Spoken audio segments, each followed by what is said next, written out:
I already did Transformers 4 as a joke.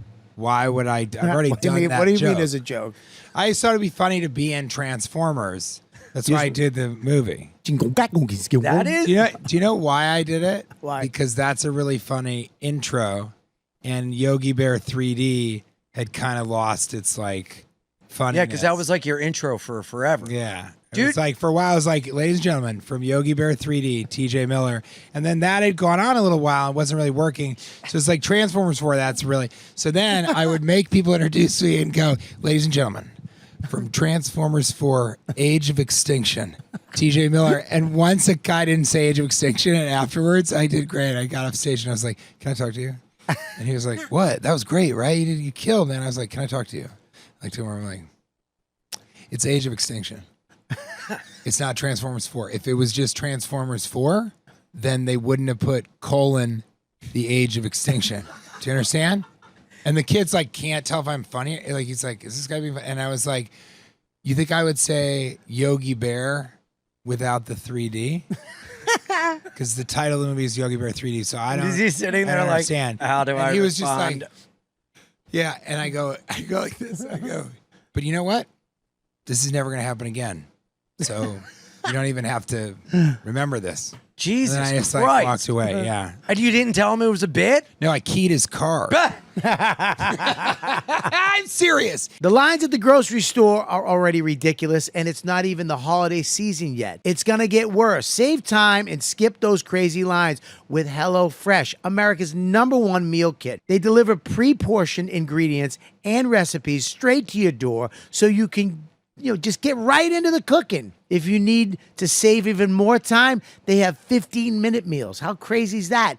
Get delicious food on the table faster than you can get it delivered. I love this, okay? It's easy for me. My wife isn't home. I got to cook for me and my son. Boom, bang, boom. With over 45 weekly recipes to choose from and over 100 curated picks from the HelloFresh market, you'll never run out of incredible food to try. They even have easy breakfast, lunches, and snacks that can be delivered along with your weekly box so you never have to stress out about what to cook or eat. Go to HelloFresh.com/YKWD free and use code YKWD free for free breakfast for life. One breakfast item per box while subscription is active. That's free breakfast for life at HelloFresh.com/YKWD free. That's YKWD for you know what, dude, with code YKWD free. This episode is brought to you by GhostBed. I'm telling you, the thing that I really know is that you need a good night's sleep. If you're exhausted,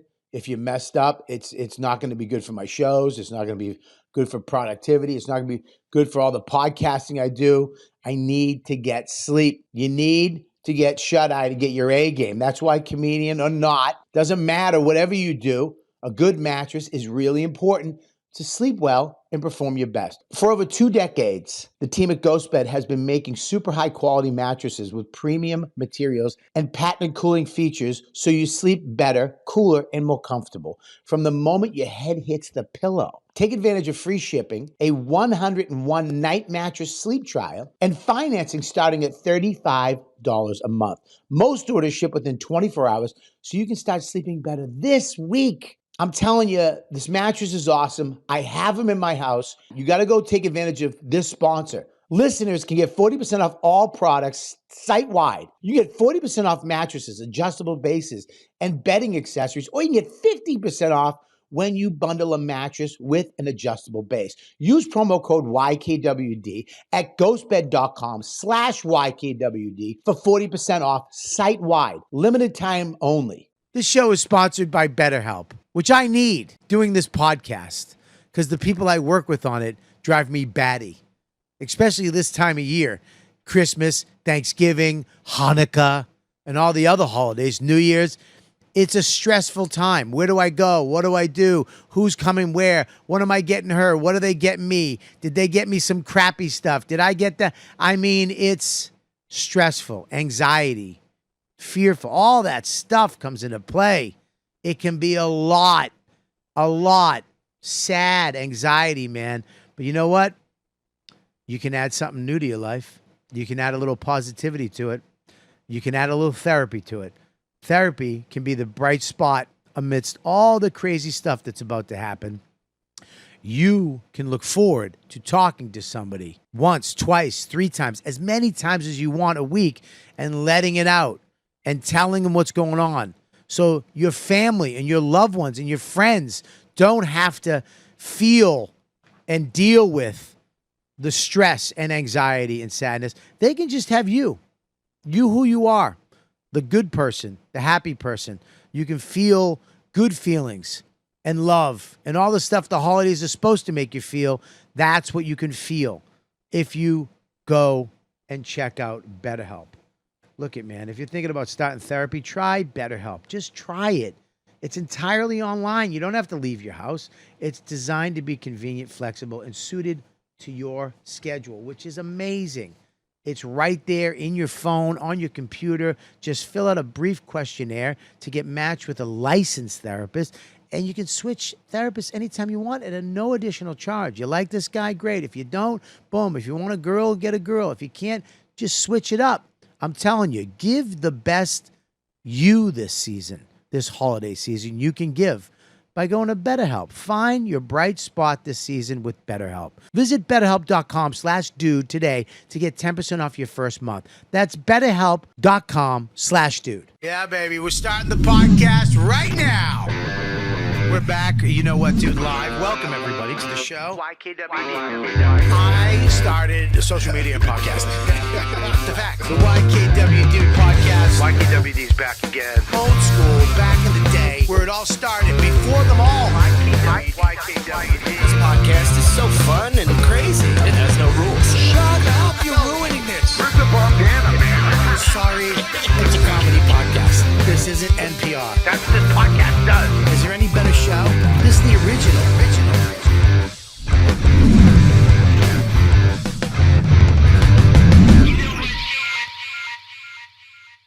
We have TJ Miller's in the house and Ian Fidance. How do you say it? How do you like it? You've known me for years. I know, but I've heard it 5 different ways. And you know how to say it. And you go, TJ Miller's in the house. And Ian Fidance. Fidance.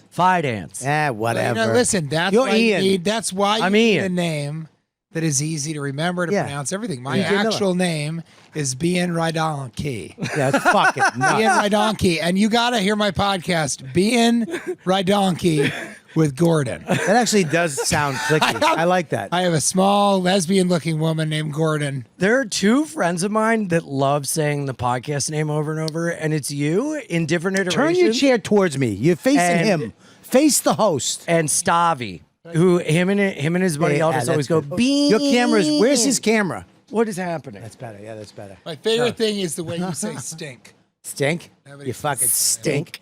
Who's the other person that loves Santa? Stavi. Santa? That's so Stavros. funny. Stavros is great, but here's the funny thing about both of you little youngies. Yes. As I met you when you were little babies in the business. Yes. And I just saw Darling babies. little pictures of you the other day, and you were little, tiny, cute, little fucking Baltimore buttons. Yeah. Yeah. You had the little fuzzy hair. I did. You look like Larry from Three Stooges. Yes, and you gave me one of the first chances to be on a big podcast, and I'll never forget that. I think I've loved you from the second I met you. You have. Yes, I have. Took me a day. I saw him. I said, I don't care for this young gentleman. But I took it 24 hours. I go, well, let's really think about this. Remember, my wife was like, what are you thinking about? You haven't looked or talked at anything. You've been looking out the window and you kind of been going. And she goes, every hour or two, you go, And then she said, then you woke up out of it was almost a night terror. And I went, it's Fidance. It's not Fidance. It's not It's Fidance. And then from there on out, I liked him. I had the same thing happen to me. Did you? It was a lot quicker though. I just went like this, Fidance! And my wife was like, what the fuck? See, when I first met you, that was 2 or 3 days where I just had to When did take we in, meet? who are When did you we and meet, what is dude? it all When did we about? meet? I feel like it was on this block. I was telling him, I call this the McDougal District. Oh. And I think that sounds cool, but also knowing it'll never catch on. You ever do I- anything like that? Come up with like, oh, this is cool. This Yes. might catch on. And then it Yeah, Yeah, YKWD, this podcast. Never caught on. For me, You ever like think about bisexuality. that? Yeah. It never caught on. Sucking women's penises. on both of those, I think that stinks. Yeah. It fucking stinks. It stinks. Sucking women penises doesn't stink. Good It's for the you. best. Yeah, I like that your generation's making it cool. Yeah. Yeah. Well, I feel like Norton crawled so I could walk, so DeRosa could suck. run. yeah. Good stuff. Yeah. And then DeRosa stood up and then bent down. Yeah, So it's like, Yeah. I got us upright, and then DeRosa bent back over. so proud of him, though. Somebody said, I thought this was so great, that Skankfest, for everybody that's politically incorrect, these guys don't give, they're anti-woke, all this stuff. It's the only festival where everybody knew the guy who, and as I can, here's how I understand it, okay? He jacked off a woman and then sucked a guy's dick. No. He jacked off a woman, and that So woman he could get hard. Sucked his dick. Sucked his dick. So he jacked off a woman and he got Nikki. his dick sucked by a guy. And Nikki, well, no, well, Right? yes, Because I said- no, No. no. You A say woman. a woman. He jacked off a a woman. woman and then got his dick sucked Yeah. by the same woman. Yeah, by the same woman. Yes. Yes, And you're- we all pretend that she's a woman, and they She's a pretend woman. that what he did is And straight. she has a go. on, guys. She has No, a go. not they. He. Yeah, He no, pretends that what he did. she. No. No, She DeRosa. is great. Oh, Dorito. Okay, No, but I meant DeRosa. She. He's a fucking yeah. she to me. Yeah, now. DeRosa's she, and Nikki's a woman. If she's sucking girls' dicks, Yeah. then she is a she. her. Yeah. It's a girl's thing. Why can't it be a we? Well, don't It's you a think it'd be we. funny? What Don't if you, What don't is you all think this it'd be they funny? stuff? They. What if it's a we? If we all sucked each other's dicks right now? Yeah, that'd be fun. That'd be We- a great podcast. Wouldn't it What be if we funny? did it and he didn't do it and he just goes, fucking queers, and walks This out? stinks. You guys suck dick bad. You know what, dude? It's not that bad. Sucking dick or having your penis filleted. You know what's funny? What, I filleted? cannot. Filleted or filleted. Filleted. Is that a word? Fellatio? Filleted, yeah. Oh, filleted is like, I think of Filleted's like the filet worst. mignon. Yeah. Just What's up? What's crazy? This is crazy because you guys both have the same energy, which I love. Yeah. It's very manic, but it's very improv. Thank you. And crazy. Let's you. suck each other's dicks. Why not? Let's do it. I can bring Let's one of us transition. right now. I think it's you. You think I'm gonna I think you'd be into the- what? I think this I think one's you'd be the halfway there. Now that is you would describe definitely that an as F to Gen M. Z, right? Oh. No. And he's I- the I- sweetest guy I've met. I would describe that as like, I saw him sucking dick, and he kept rolling his eyes. are you a sucking dick? That's how straight he is. He was sucking. Oh, please. He's so straight. He was sarcastic. sucking a As if dick. this was a thing. He was sucking a dick, going, "There better be a pussy at the end of this dick." At the end of this dick. Everybody a pussy at the end of this dick. It was like this 1, 2, 3. How many licks? So let me ask you a question. I don't know when we met. Was it on the street? I think so. Because you were. Where did you start comedy? I started in Chicago. In Chicago, but then you went to L.A. And I went to Los Angeles. I was in New York trying to at least do spots and figure something out. And then I got a job in Los Angeles. So I went out there. It was like a television pilot, and then that got picked up. And then I was trapped in Los Angeles for 8 years. I met you. I know where it was, dude. Where? I met you on Opie and Anthony. Heaven. Oh, The yeah. movie. Great movie. Horror movie. I What was the horror movie? Cloverfield. Cloverfield, which was, by the way, a movie that is forgotten about when you talk about horror or like scary movies, and one of the scariest fucking movies for sure. because you combined like the Blair Witch shit. You had the camera, right? You had Yes. the right. Yeah, and I think, you know what's interesting? People say that Cloverfield, it's just forgotten, not mentioned. I hear people be like, I think She's Out of My League is the most underrated movie. I'll hear I like Office that. Christmas Party, nobody. And it's like, no, it isn't underrated. And also, it's not forgotten about. It's so good that it has that specific. Nobody like when you bring it up. I'm like that is not under. Did I say underrated? No, you I don't said think forgotten about. Forgotten I think about. you're It's right. different. Have you seen Cloverfield? and he also said Seen it? underrated. Hasn't seen it? You did. You said Seen it. it? I didn't You say said- no. underrated. Oh, Cloverfield, he seen said it? underrated. You seen Cloverfield? Never. You didn't see Cloverfield? No. Buddy. But I've watched Well, She's Out of My let's League see so many times. Let's see apologize. what we got. I here. apologize. I got a apologize. job at TSA because of you. No, I'm kidding. Is that true? No. He still has it. Yeah. And Dude. it's not going well. But you did Cloverfield. You came in as an actor. Great actor too. You were Did you awesome in stand that. up? And then I found out you did stand up. And you then said, fuck that. no, not at all, dude. You wound up hosting an award show Yeah, the Critics' Choice. and I was fucking floored. I thought it was. You were the first one to actually do something different than going up and doing a monologue and hey, blah blah blah blah blah. You went up, you did this thing with all these. I said the second one with I had puppets. You had puppets. Where those Michael Jackson dancers that have the it's puppets. There's like two of them on either side, and anything they do, the puppets do also. So we decided to do that in the opening of the show. And yeah, I had a sketch group in Chicago. Yeah. And basically I hired those guys and we turned I did two of the award shows, the first one and the second one that I did. We just turned them into sketch comedy shows for us. We never had SNL, never had Magic. We never really had anything that we could put sketches on television. Yeah. And the funniest fucking thing, Nick Vatterott is this comic who's brilliant. He's the best. And he's the best. He is I have sat. And you would David love Attell him. was the best, but no, go ahead, guys. Go ahead. No, you know what? He's the Dave Attell of Robert Kelly's. Does that make sense? Yes. Okay. I was gonna say that. You see what I'm saying? I do. Without that connection, he's just not that good. I've sat and played his albums for people to watch their reaction because it's so funny. No. His album with the pimp. Who is this guy? Nick Vatterott. Do I know him? No. So here's Bring the him thing. up on the thing. When he was in New York, That he was guy? only doing Oh, that's Brooklyn. the Critics' Choice. He was only doing mostly Brooklyn shows and sort of ultras. And the he Creek. never really got into clubs at all. Yeah. And he's now in Los Angeles. He writes for Bill Maher. And he did the funniest thing on Jimmy Fallon you'll ever see. That's him. Okay.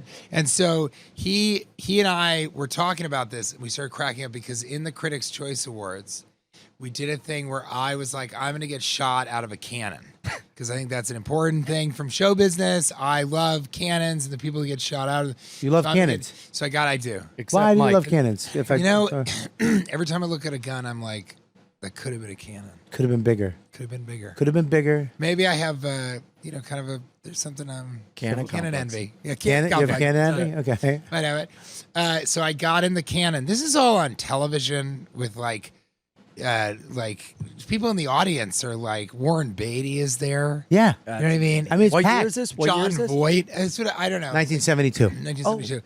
And You weren't born yet, yeah. I get in the cannon. I look like I was. Like I'm going.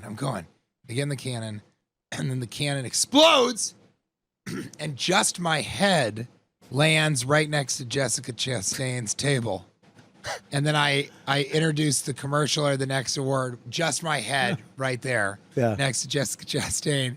And we were laughing so hard at the idea of like, why did it just blow my head off?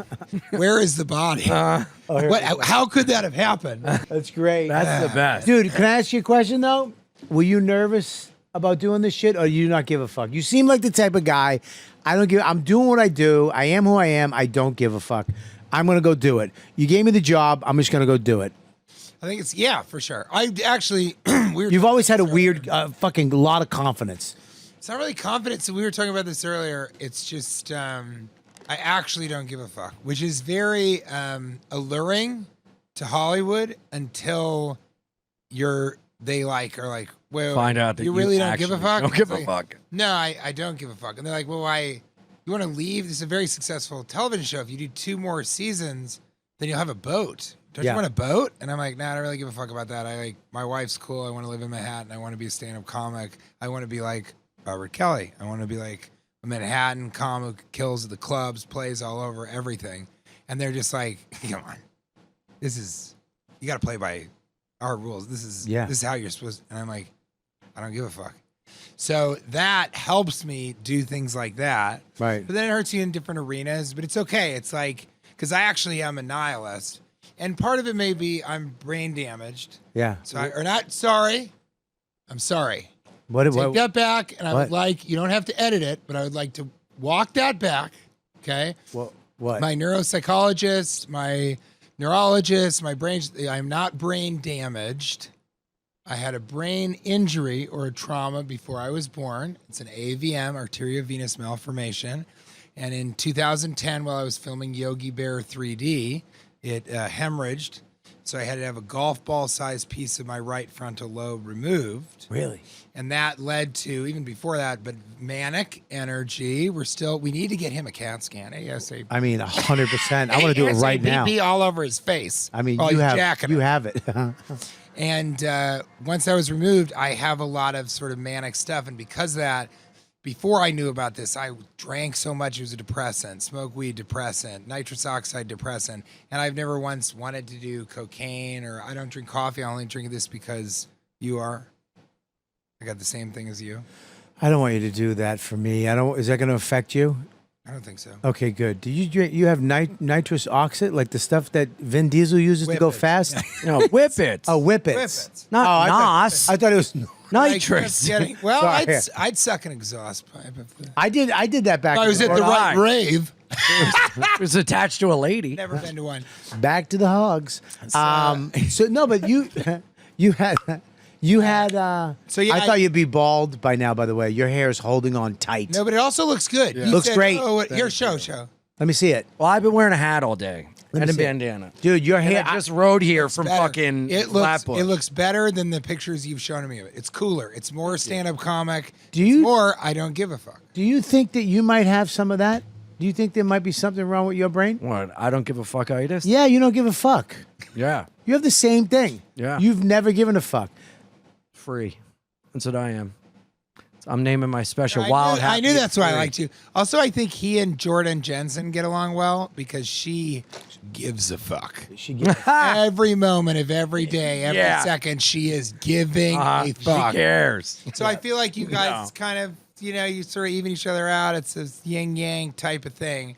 But to circle back around, it's like, so I don't know if that contributed to it or what, but I'm a positive nihilist, which means none of this means anything. Yeah. But I don't do the thing where it's like, look at you, religious, look at you, Catholic, you fucking idiots, Hindu, you won't eat beef. That's not it. If nothing means anything, then anything can mean everything. And so you make your own meaning. So anything that you think that's the meaning of life, I'm like, perfect. You did it. I'm glad you built it up. Yes. Somebody else goes, I believe in Hare Krishna. I believe in, or I'm a Catholic is my God, and all of you are going to hell. And this, that's great. Cool. That's what you decided to make all of this mean. But for me, I believe it's comedy, absurdism. Absurdism is sort of nihilism with a smile. Yeah. Kind of a laugh or a chuckle. And then outside of that, it's really easy to just kind of go through life being like, that doesn't mean that much. I still get angry. I still believe very much in certain things. Yeah. But those are things that I've kind of chosen. And so in this, I was like, first of all, I got the job because I got a Critics' Choice Award. And when I got up, I didn't know I was going to win. And I got on stage. I had shoved a bunch of chocolate in my mouth because they film everybody who loses. I thought I was going to lose. So my joke was I turned to Kate. That's my wife, Kate. I turned to Kate. I go, okay, when they announce it, eat a bunch. Like, just fill your mouth, like, real quick. And she was like, I'm not going to do that. And I was like, just do it. She's not you a know? nihilist. Well, yeah, that and She cares? she's like, I'm a girl. Yeah. Yeah, worked yeah. I so don't want to hard be on on camera this with and my face so shoved full gross. of food. Yeah. So then they do it. I'm like, oh, and then they announce me and I win. I'm oh fuck. So then I go on stage and I still have food in my mouth and I do my thank you speech, but I make fun of the whole thing. I say how it doesn't matter. That's worth actually bringing up. But I do that whole thing. And then I got off stage and I was like, that was hilarious. Like, how Right. funny was that? And then they called me like, will you host this next year? No shit. From that. And then when I did the thing in Vatterott and all these guys, CJ Sullivan was on there. So many great writers, too many to mention. But we went on, we did it the way we wanted to. We made it crazy.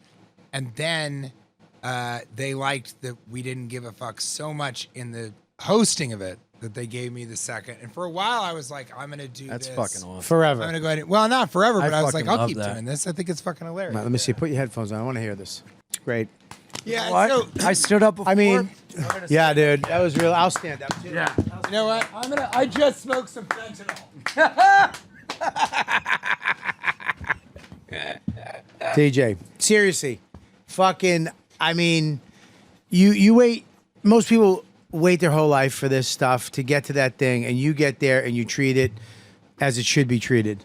And that's why comics rule. That's why funny people rule, because we'll take a situation like that where you might be nervous, you might overthink it, you might be, and you're like, I'm going to fucking make people laugh. I'm going to have a good time. I make my wife laugh, jam the shit in your mouth. You go up, you look at her, and you're like, you say her, I mean, that's why comics rule. But I think you're absolutely right. And first of all, you saying that is like such incredible validation, because that's what I did. Was I just went up and I was like, this is like a stand-up set. Yeah.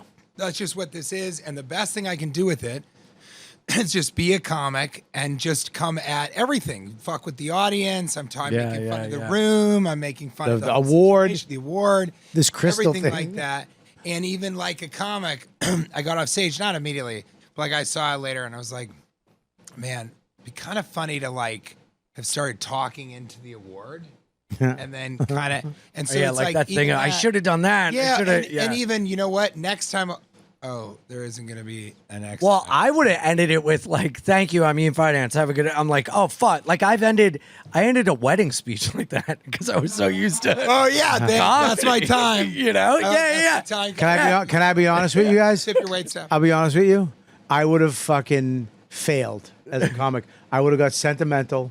I tell you, I'll be honest with you. I know, The but I first, think the that's first, good. You did a little. That's good. Like, Yeah, but I would have that been like- reminded me of Sandler. I would That have gave. reminded me of Adam I would have Sandler. gave a speech. Like I would have been like, guys, Yeah, but that would have been perfectly. I you wouldn't have too. been. I like this. that's who you are. You know, the first time I sold out. This is the bisexual component. Here, yeah, he's getting the first time I sold. It is. The first time I sold out the Wilbur in my hometown. Yeah, boss. At the end of it, I looked up at this full theater, first time in my life, incredibly beautiful. and I went, I just want to thank you guys for coming. You know, this really means a lot to me that you guys. And I heard somebody in the crowd go, "Oh boy," and That's fucking Boston. I'll never forget it. I went, I shouldn't be. I'm getting too emotional. I was like, "Thank you, good night." I was about to give a speech, Yeah, that's nice. and I heard, "Oh boy," That's and I think it was my nice. uncle. Yep. But Boston, that's kind of perfect. It's like you want to say thank you, Boston. This is my hometown.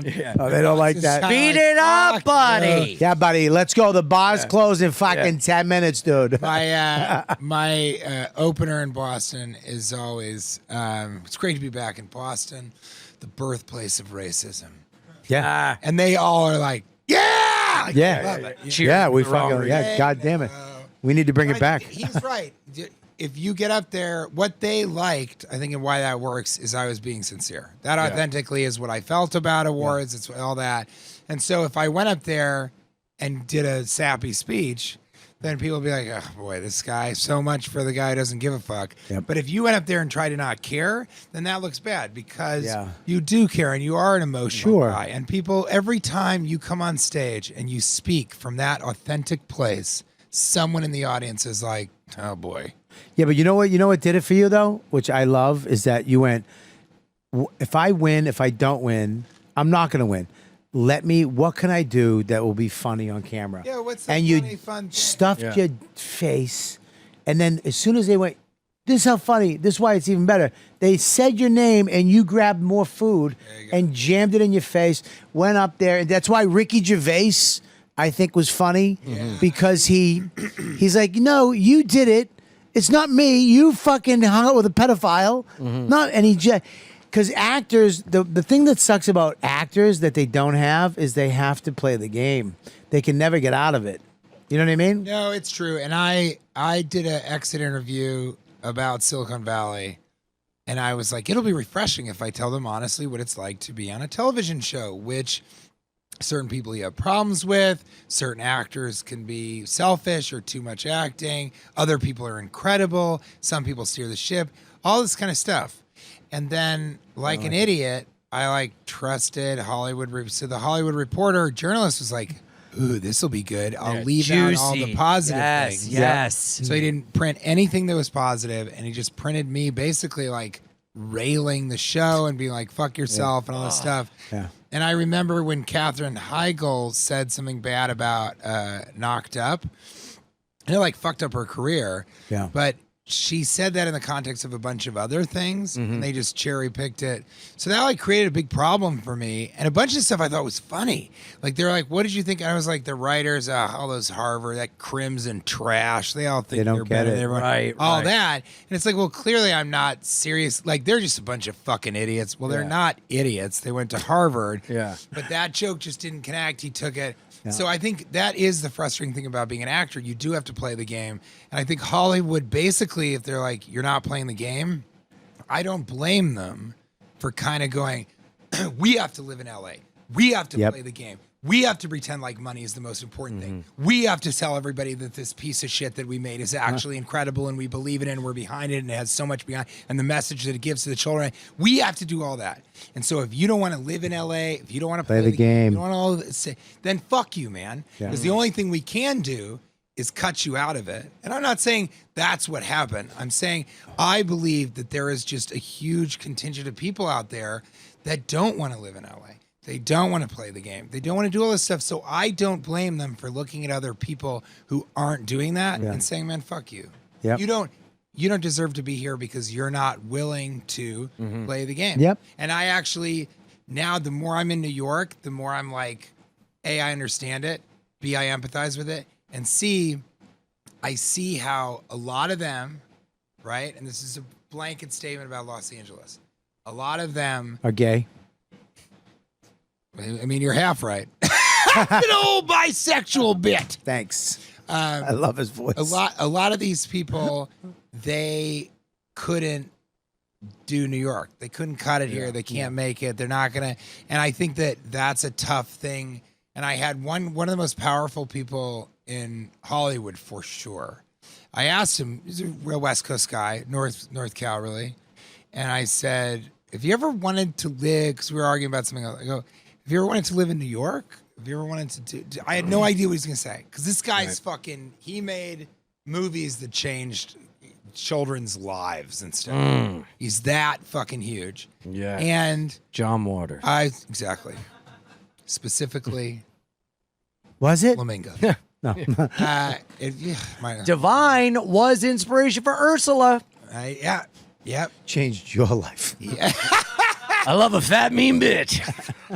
Especially with a fat, mean dick. I would have took offense to that a year ago. So I said, would you, you look great. Thank you, buddy. You too. Would you ever live in, New York? And he took a beat and he goes,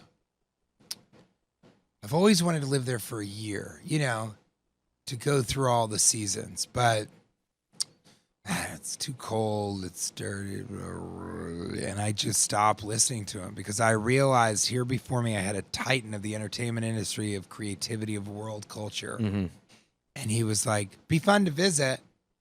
Because basically behind that was, no, I wouldn't do that. Yeah. I can't do that. Right, I'm not right. going to. All these people, there's too many people. It's too dirty. What are you, crazy? The rent's so high. There's 1,000 reasons not to live here. And the one or two reasons that you should live here trump all that. They fucking flatten all of the reasons that you can't live here. And I think one of the things was, especially seeing you live in a club, seeing Attell, there's just certain Jim Norton. You see these people that I know are the, again, titans of stand-up comedy around the table, the Cellar. You guys you were the people that made the Cellar, but also your own thing. It wasn't just like he's a Cellar comic. It's like he's Robert Kelly because he plays the Cellar. Right. Because he's part of that crew, Yeah. Yeah. And all of that, to me, when I first came here and I saw Artie Fuqua up at Dangerfields and he was like, I just came from uptown. I got to be at the Cellar at this time. They're like, all right, we'll bump the next guy so you can go up. I'm like, he just came from another show and he's headed to another show. He's about to go into a packed audience and fucking kill. I was like, what is this world? Yeah. What is this fantasy land for a stand-up comic where you can do this much in front of these crowds and all that stuff? That, to me, that plus Kate and I always wanted to live here. It's like, what's the problem? Yeah. What are you saying? It's true, though. Subway's really packed. But Does also, it like, You smell said good? something. Can I just say something real quick? You Please. said something when you do these interviews. When I was on that show with Dennis Leary on FX, and we would, it was a different level of fame where it's like, you're doing these press junkets, you're being treated like a star. I'm literally sitting next to like Jennifer Lopez on a red carpet. And I'm like, what the fuck? And everybody else is just doing it. And then I remember when I was doing the press junket and they'd pair us off, right?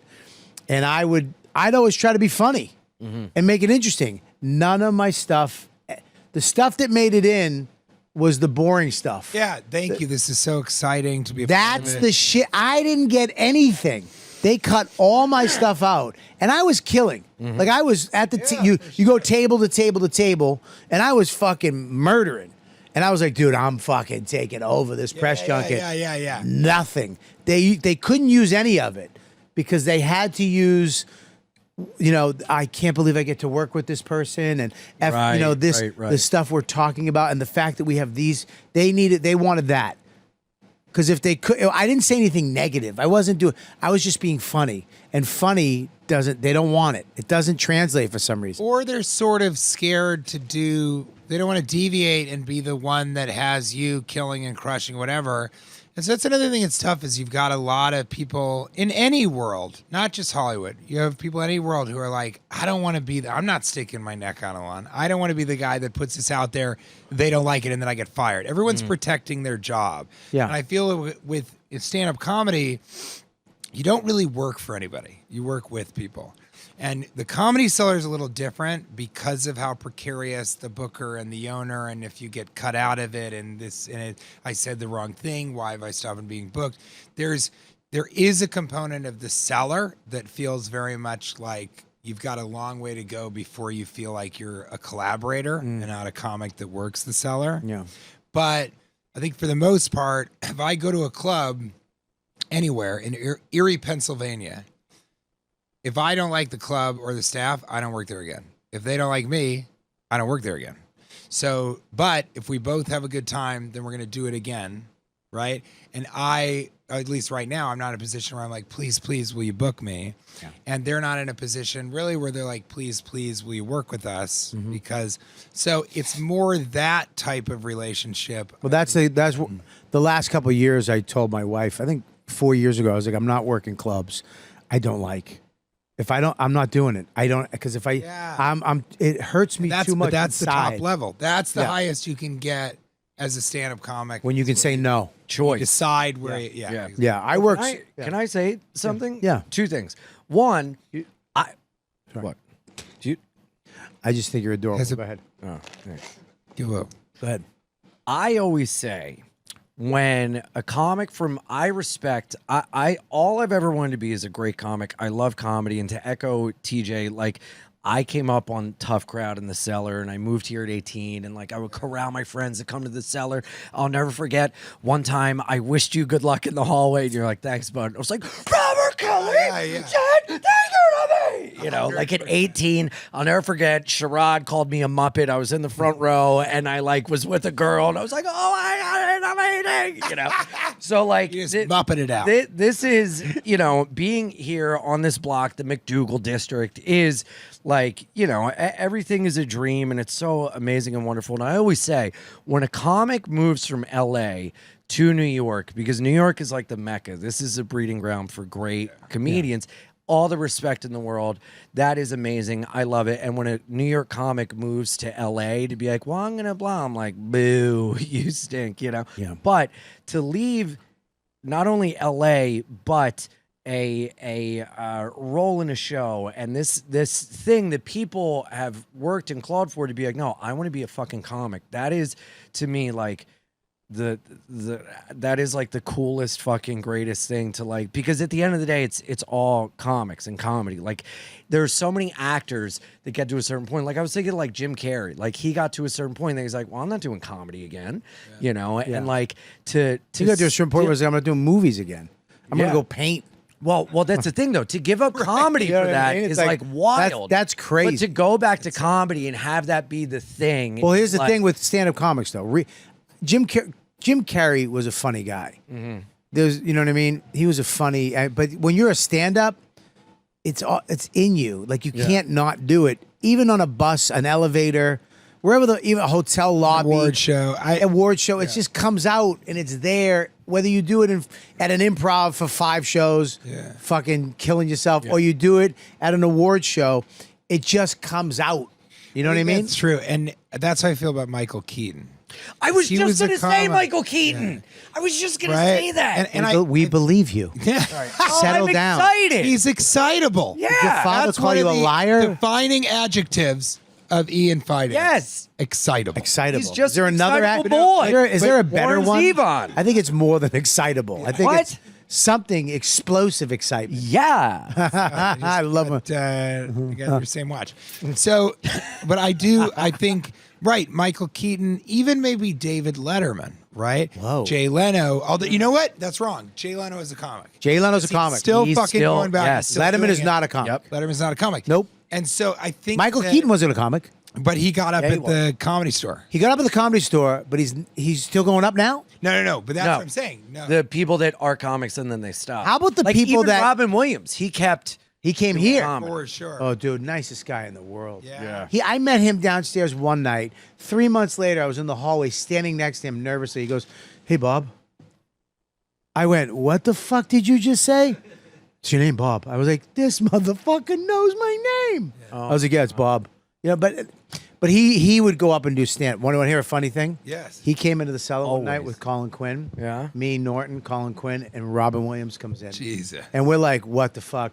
And Robin went off, but on Colin, but like one of his improvs, like, oh, Colin Quinn, and you saw, Colin just fucking getting angry because we were dying laughing. And the more we laughed, the more fucking Robin was like, oh, yeah. And they pick up the thing, and Colin Quinn, gonna arrest me. And Colin was like, okay. Dude, it was one of the greatest nights of my life. And then Robin was like, oh, see you later. And he was like, I was about to hit him. We were fucking howling. It was so great. I love Robin Williams. Yeah, and I mean, that's sort of what Can I'm I say saying. something? You lived in LA as a stand-up, right? Yeah, for Okay. a long time. Why do LA comics? Suck. No, this is what I'm not going to say that because I do. You're taking him back to a bad place. I'm saying this. Why do LA comics have such a thing with East Coast comics? Like, you know, they're like you East. They have this thing where I feel like they think we hate them. Yeah. We think they suck. I like We a ha- lot of LA comics. I think it's because we have the luxury of getting up a bunch, and they don't. And But they imagine if do. you got but They have the it's store. tough. They really They don't. And somebody always said this to me, and this is really what it's like there.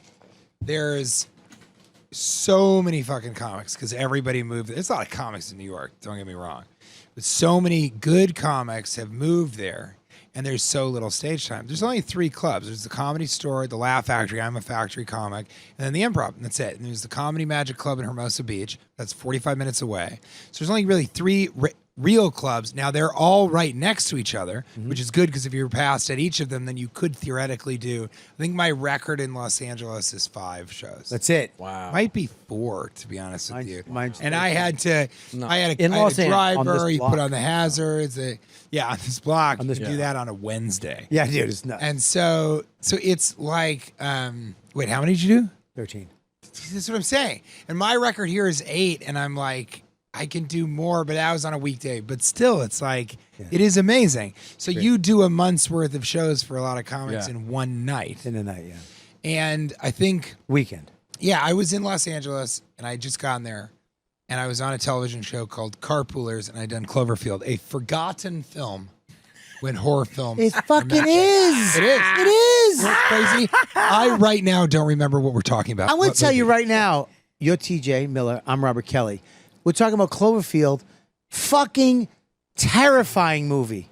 Terrifying. And just unexpected the way it was made. Like, is this real? You know it's... Blair Witch. Spoil the ending. I've never It seen was a monster! No! Listen, dude. Stop. It wasn't- Buddy, it was so good. I'm telling you, and it never... This Halloween, I was going over horror, scary movies, scary...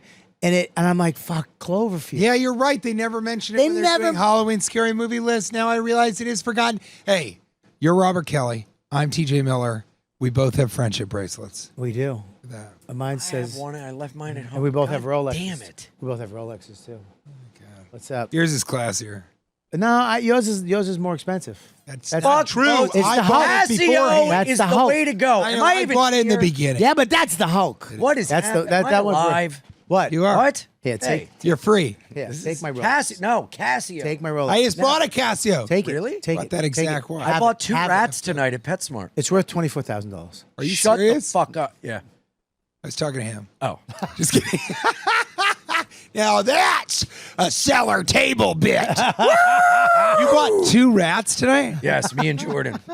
Are you fucking serious? Swear Pet to God. rats? Yes, 2 pet rats. To All right, eat the first other off- rats in your apartment? No, To make friends with Bobby. them and ask them to leave. And then make a Yes. soup. to Soup, just- to yeah, like, that's how I gentrify do it. my What is- apartment. What is the what most is that? important thing is, What's the what are the names? Oh. What'd you name them? We're deciding what we're thinking. Richard 2, because we have a taxidermied rat on a toilet named Richard, and we're thinking Richard 2 and Marlene. Why don't you name it Richard's brother, Mike?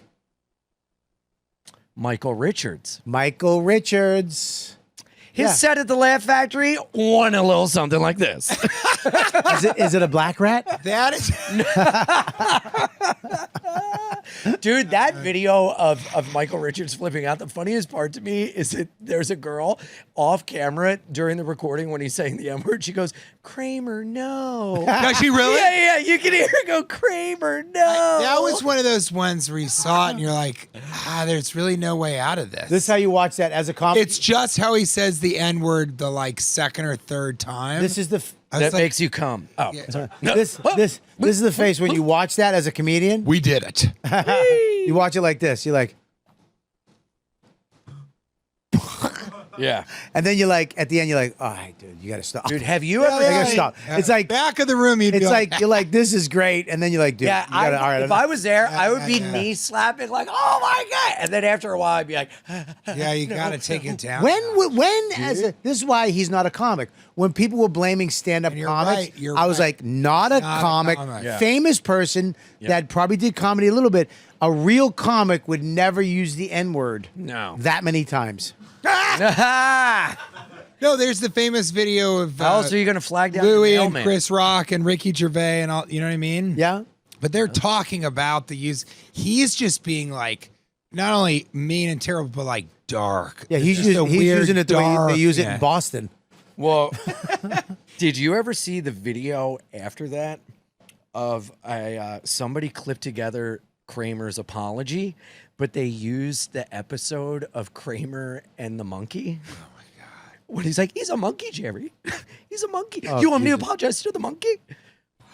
I thought you guys were going to laugh. No, no, Can I say And something? I'm if sorry. watching No, no, it I'm sorry. is funny. No, but I'm also- not condoning but it. I'm that's- saying, well, wow, it what is a just- world. It's a funny idea, and so Yeah. I'm laughing because I'm like, that's the problem. It's like that is making fun of him and Yes, admonishing yes, him. yes, but in yes. this state of Here's what's But- funny. but also, when somebody when someone says something, a racist joke, and nobody laughs, it's just racist. Yeah. That's what's funny about what you just did. You went the monkey, and we both heard monkey, and we went like this. But it wasn't. I get it. It wasn't. You know what? I'm free. I don't give a fuck. Okay? A little racist too. Yeah. and Yeah. the drinking. You got to have the drink rim shot. And a little racist too. So let me ask you another question. Now, have you ever been on TV? Have you ever booked like a TV show, or what were you on? I was on the last OG with Tracy Morgan. I know really? that Because What I did you do? IMDb'd you after I did his podcast. Shut up, really? After? So funny. You didn't do it before? Yeah. Fuck no. What if it sucked? I got work to do. What were you on the show? Dude, it was actually like the best experience I've ever had. Well, It he was- is so funny. It was right before the pandemic. My character was drunk guy, right? So I had one line where I had to go like, whoa, man. And so I'm on set and it was like time for my like line. It was like, oh yeah. Cause I had to he pointed like a girl to me or whatever. And I was like, you know what? They can always tell me to do it again. I'm going to fucking swing. And I improvised a line and it broke the crew and it broke Tracy. And they were like, yo, do it again. And so I said another line and he was like, yo, let my man rock. And they let me improvise. Can I that. be They Tracy? Put me in another Can I be scene. Tracy in the Yeah. scene? Can we reenact it? Yeah. All right, so do the line. He had to point out a girl and goes, "Yo, that fine, I'll do it. All right. that fine girl over there is India." I got it was it. a black girl, Sashir Zamata. All right. Yo, check out that girl over there. She's fine ass pussy. yeah. Check out that. And then my line was, "Oh yeah," but what I said was Michelle Obama. Yo, you gotta let this motherfucker work.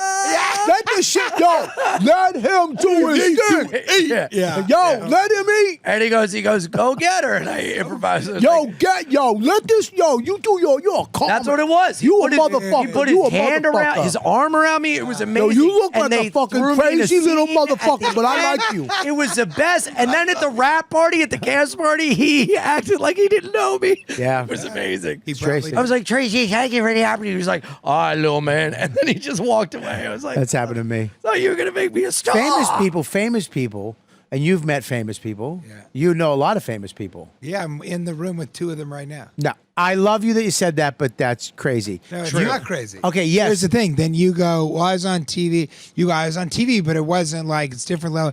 Dude, when you're on TV, you're famous. You're on I'm television. talking about When you kill stereotypical at the famous cellar, people. you're famous. Yeah, I understand what you're saying, but I'm talking for people watching this, and you know what I mean. Like you were in the movie Deadpool, one of the biggest movies, one of the greatest successes of all time as far as movies go. That Don't thing- spoil that- the ending. As far as comedies go. As far as Yeah. comedy and Marvels, that thing made it okay to be edgy in these fucking films. Yeah, that's what I did. I was like, I don't want to do a Marvel comic. I already did Transformers 4 as a joke. Why would I? I've already What do you done mean- that What do you joke. mean as a joke? I just thought it'd be funny to be in Transformers. That's why I did the movie. That is. Do you know why I did it? Why? Because that's a really funny intro, and Yogi Bear 3D had kind of lost its like funniness. Yeah, because that was like your intro for forever. Yeah. Dude. It's like for a while, I was like, ladies and gentlemen, from Yogi Bear 3D, TJ Miller. And then that had gone on a little while and wasn't really working.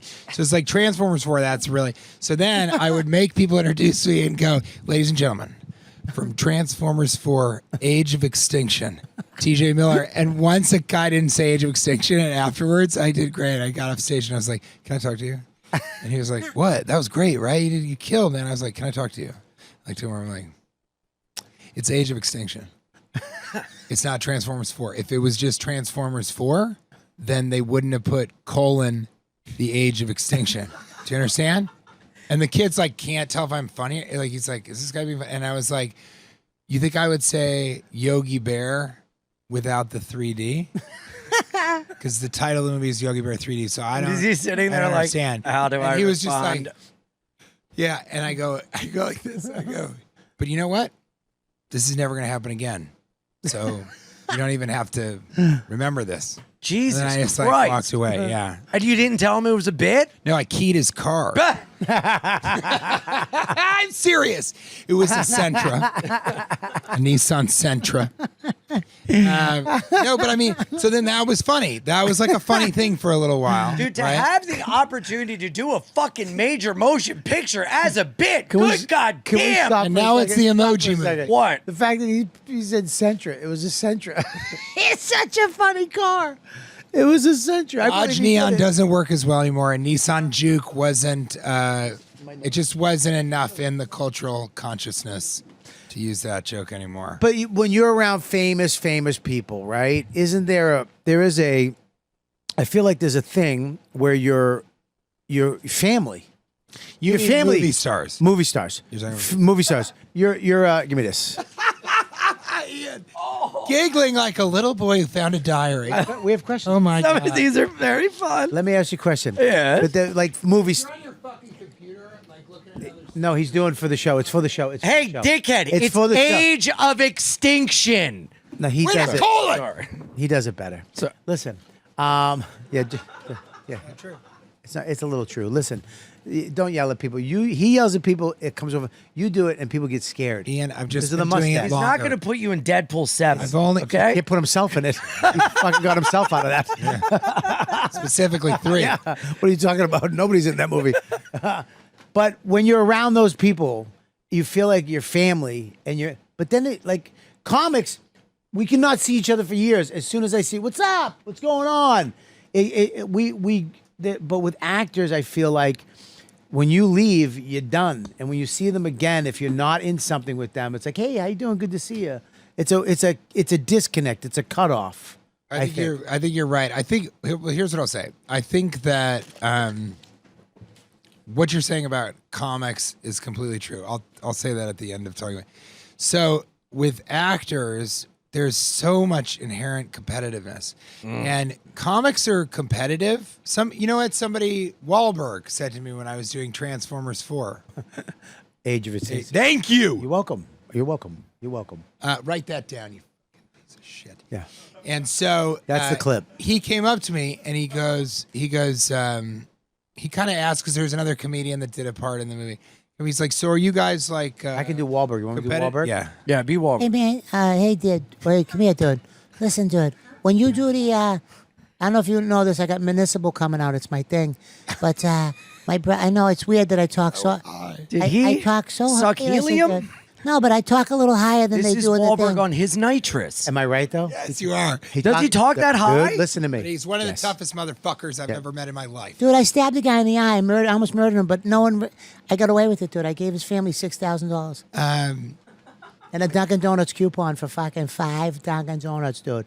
Anyways, go ahead. No comment, and it was a Wahlburgers gift certificate. So with him, he said, so are you guys like competitive? Do you guys all hang out? Are you friends? Was kind of his, question. And I was like, no, I don't think we're competitive. And then I told him what I'm about to say here. But I said, and I think we're all buddies because they know. And then I said to him, I go, do you hang out with like other action stars? Like, are you competitive with them or any of that? Yeah. And it's how fucking cool he is. It's insane. He's just like, why would I hang out with them? Yeah. He's like, I'm not trying to. Because sometimes if Denzel and I do a movie together, yeah, I mean, we see each other. But like, when I want to hang out with Matt Damon or Johnny Depp, it was just this moment where I was like, yeah, Johnny Depp is like Willy Wonka, and Matt Damon is making fun of Boston. Yeah. Kind of. Yeah. With the whole. Yeah, but that would be different if the Hard Rock Cafe still existed. I missed that. Remember That's that? Planet Hollywood. Because I'm comfortable. Okay. There you go. Yeah. Yeah, you are. So I have to be uncomfortable for you to be comfortable On his that's own on you. show. on my own show. That's on you. I mean, it's not on me. It's actually almost on me. It's making me uncomfortable. Getting awfully close to being on I me. am comfortable. Why are you sitting like a sissy chimp? I'm not. Why do you care? I don't. And then Because it's cut to the unlocking Kramer with something the monkey. inside of you. Well, don't do your little fucking trans fingers. I get in trouble doing this with Jordan. Don't do that. Put your That gay does hand nothing away. This is like putting you in the sunken place and get out. No. Yes. So, so I don't think, but No. I will say, as an actor or a famous person, Yeah. let's say you're a movie star, you meet all these people on a film, and then go ahead, do the whole thing. No, go ahead. And then you see people at the rap party. You can't remember every single person. Right. I think a lot of actors, like lower level actors, will actually pretend like they don't know you as almost a status play. Yep. But what I have found in the world of movie stars, it's like you meet somebody like Kristen Stewart or Jennifer Aniston or even Adam Sandler. A lot of these people, they don't forget you in the sense that if you're sort of in their world, Yeah. and they understand that they remember you and they're really nice about it, but there's no like, hey, and did you see my thing? What did you think of that? There's none of that. That doesn't exist in that world. I would never ask Jennifer Aniston for a picture. That would end that friendship. Some extra on The Last OG asked Tracy for a selfie and they kicked him off the set. I mean, and the reason is not because, I'm much more important. It's just like you don't seem to get it. We're all on the same side of the fence right now. Yep. So let's like work together and not be like that. Yeah. And the greatest example is this guy Ethan Suplee, who was in Yes. American History X. He was in My Glow. name is Earl. Yeah, My Name is Earl. He's in Boy Meets World. Yeah. He now is like a fucking guru. He lost. I mean, Have you seen his? You guys would get along really well, not because I did a movie. No, because be you both- honest. did you? They were both I fat. just did a movie with him. No, really? I did Stavros's movie. Oh, awesome. I played his dad. Really? No way. Let me tell you something. I played Stavros's dad. He played his brother. Stavros's brother. He is fucking so nice. So nice. And so cool. funny. That's so Yeah. cool. Yeah, he's great. And so he's one of my best friends. I love He and this guy. I love him. I have his number. Dude, Call he should him be right on now. your podcast. And I know. Have you been on He his? lives in New York. Listen, can I say what He's happened? in Florida a lot of the time. but He's you in should Florida. go on But I his. think what happened. We You call him exchanged. the N-word. I did it was 3 times. I thought comedy Not comes 4. in 3s. Johnny comes in 3. Yeah. Michael Richard comes in 4. Ian Finance comes as many times as it'll take. Yes. If you got a dick. Yes. Yeah, And a have you ever pussy. come- I'm not have you- gay. A good comedian can get away with a lot of things, but losing sleep isn't one of them. We got to be well rested to be funny. That's why I'm a big fan of the folks at Ghostbed. They've been making high quality mattresses with premium materials for over 20 years. So you know they'll give you a good night's sleep. Right now, listeners can get 40% off all products site-wide. You can get 40% off mattresses, adjustable bases, and bedding accessories, or get 50% off when you bundle a mattress with an adjustable base. Use promo code YKWD at ghostbed.com/YKWD for 40% off site-wide. Limited time only. This show is sponsored by BetterHelp, which I need doing this podcast because the people I work with on it drive me batty, especially this time of year. Christmas, Thanksgiving, Hanukkah, and all the other holidays, New Year's.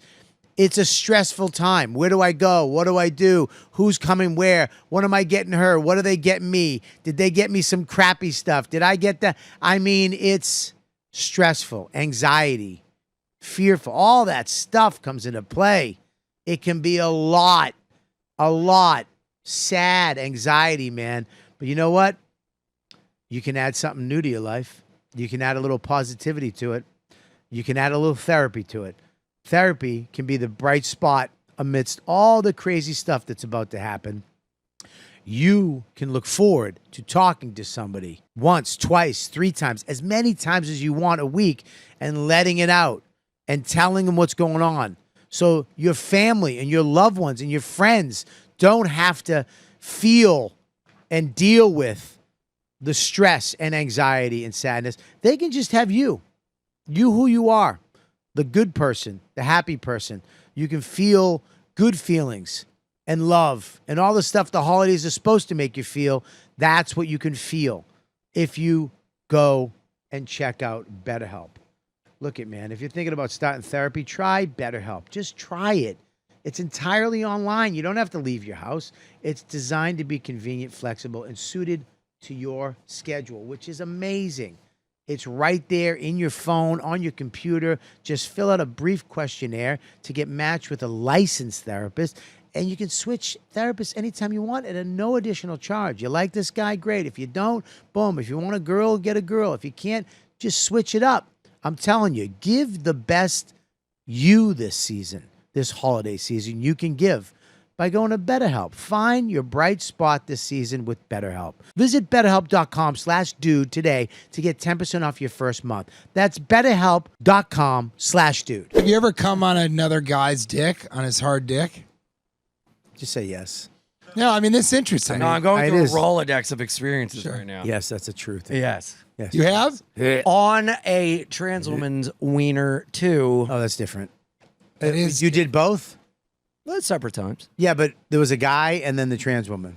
What? Not in Two the same separate night. times, but you ejaculated on the hard penis on it. Can I ask Yeah. a question? Is that a faux pas? What? Like if I was banging You know what's a dude, faux pas is you saying faux pas. Yeah, it's a faux pas. He's leading with the faux. Yeah. You want to go with the pas. If I was fucking a dude or dude was fucking me and then he came on my dick, I'd be like, dude, come on, dude. What the fuck, man? The fuck am I? You napkin? The fucking come on your own fucking dick. That's about the first time I've spit out a drink because of laughing, maybe in a decade. You know what I mean? If that happens, you can pull it back and fling it on him. And it's just guy You're right. stuff. It is like, are we doing this? Yeah, dude. Hey, I'm get not your cum off my fucking dick. Yeah, dude, I'm not and a- finish fucking me. Yeah. I'm not a girl. I'm not you fucking treat me like a girl. I'm a dude. Who are you trying to convince? I'm just saying. I'm not a girl. But you're right. That's the equivalent of ejaculating on a woman's stomach. Yeah, girls are like, It's coming come, where out do you of want me guy's to come? fucking On dick. my stomach. Girls like that. If you come on you come on a guy's dick, it's like, dude, come on, I gotta clean up your, you know what I mean? Or you I don't like- Yeah, jack but you've off. never had a girl be like, "Hey, come on my pussy." Yes, I have. Yeah. So what's to say a guy can't be like, "Hey, come on my And dick"? as soon as I did it, the one girl I did, she was like, this is a mistake. Really? This is a She had mess. post nut clarity Yeah, from you all in my nutting? hair. Holy shit! We had to fucking clean it up. Coming is, can I be honest with you about coming? I don't like cum. I don't either. I don't. I don't like it. I don't. But It's we love fucking- the girls who love it. And then the question there is, do any girls really love cum? One. One. And I think she's from like fucking like Vermont. Let's go. Michelle Obama. Yo, Michelle loves cum on her face. She got a dick. She be fucking Allegedly. That Say is that. Michael Obama. That's Oh, the rumor. stop and it. that is what I led with when I went to my 20-year high school reunion with people I hadn't seen in years. Oh, that's I good. was just going up to people telling them conspiracy theories because I couldn't give a shit less about where do you live? How many kids? Funny. Yeah. It was You great. open up, hey, how you doing? You see Michelle Obama's cock? Oh no, straight up like they're like, oh my God, Amanda, so good to see you. Yeah, what have you been up to? Well, I've been kind of getting into like reading, and I was reading that Michelle Obama is actually a man named Michael, and they're like, And there's no way for them to tell whether or not you're being serious. There's just no, they don't have any fun contact. for me, fun for me. Do women actually like cum? That's just the question we ask, stupid. Yeah, but there's women answering. All right, answer it. Tell us. Wait, do women actually like cum? I don't think I don't they know. do. Danny, you're up. If he's a woman, I'm fucking gay. Can I ask you a question? Yeah, please. So one of the things that I'll never forget, and I heard, I don't know at what point, but it sort of defined and shaped my understanding of what stand-up comedy was a quote, and I'm going to butcher it, but you basically said, stand-up comedy is heroin. It's our heroin. It's even better than heroin, and so you have to get it. You need more if you don't Yep. have it. And the way you described it for the first time, I realized you weren't like heroin in a bad way. No. You were like, we're junkies. We can't get enough. We don't know what to do without it. Yeah. Because so many people go, even Pete Holmes, some of these guys, I need it. I need the affection. I need the affirmation. I need people to like me. I want them to, I need it. But the way that you described it was, it is that addictive and we need it. We want to do it, but it's not like a naughty drug. It's like at Cash Levy, I do this podcast called Cashing In with TJ Miller. It's amazing. Cash Levy, one of the best improvisers alive today. He said to me once, he's a real sage. He goes, comedy's the only drug where it's good for them and it's good for us. Yeah. It's good for the dealer. It's good for the user. Sure. Yeah. And I thought that was, he goes, it's the only drug like that. But when you said that, I mean, like, I always wanted to ask you, like, what do you think? How do you feel about that? Is it a heroin? Do you still feel like that now? Well, yeah, because like even tonight, I've been going all day, blah, blah, blah, family stuff, kids, blah, blah, wife. And then you come down to the Pussycat Lounge, there's 80 people, it's sold out.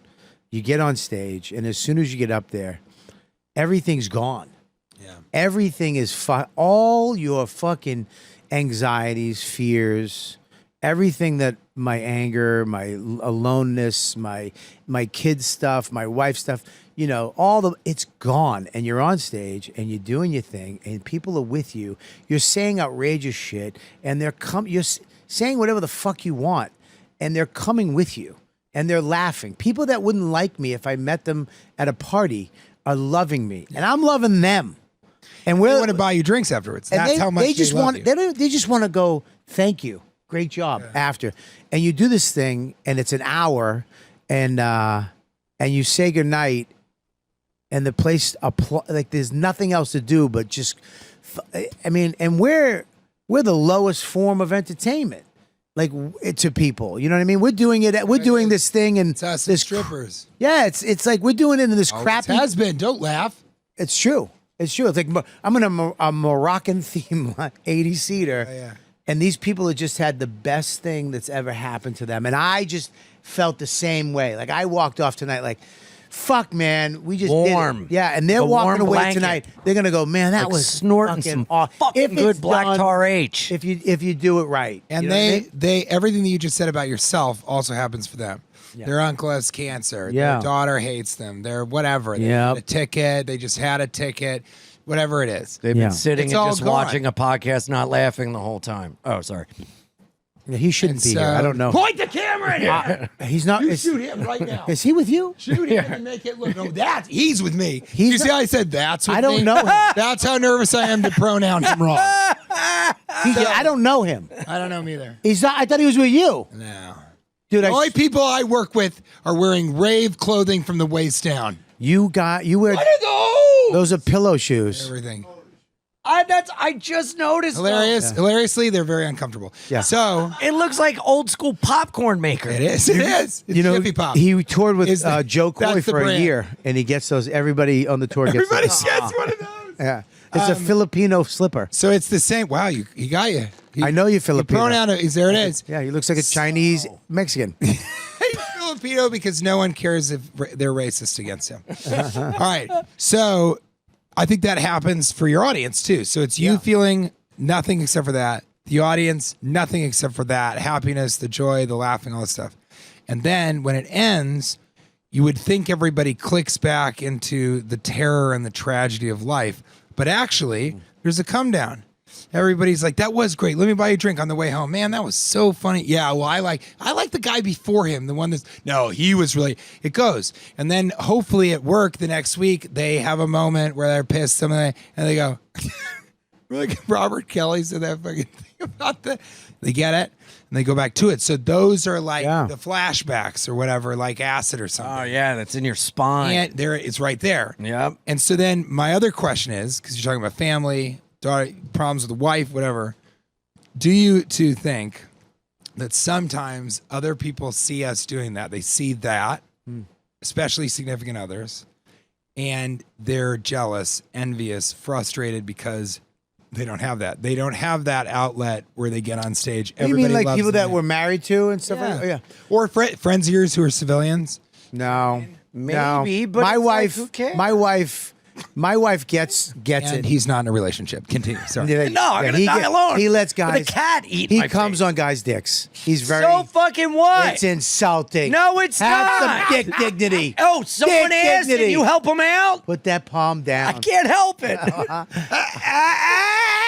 I just like created. Spider-Man without a web. I just created a gay thing too. Dick dignity. It's cum. Thing. I have Come come everywhere. I have gone. I'm lucky enough to. My wife is a civilian. She's not into any of the. We're all civilians. You know what I mean? We're not in war. What? No, you don't understand what I'm saying. No, I do understand what you're saying, but it's like no, you don't. she's a you reg- absolutely don't. she's a You- straight. no, you don't understand what I'm saying. I'm not calling We're my wife a left-handed straight. cigarettes. My wife is a civilian. She doesn't sexuality. want anything to do with anything performing or getting up in front of anybody. She's anybody a but, regular like, human. We're mentally ill. a civilian. Yeah, I don't like that term. I don't care. oh, go ahead. Go on your fucking podcast with that dude and use another term. How dare you? She is a woman, maybe. Way more of a man than you. Listen, Yeah, and that's why it works. it does work. It does work. But what I'm saying is that She's a civilian. She but you don't doesn't- think that she doesn't know. And it also hurts because she doesn't even understand it.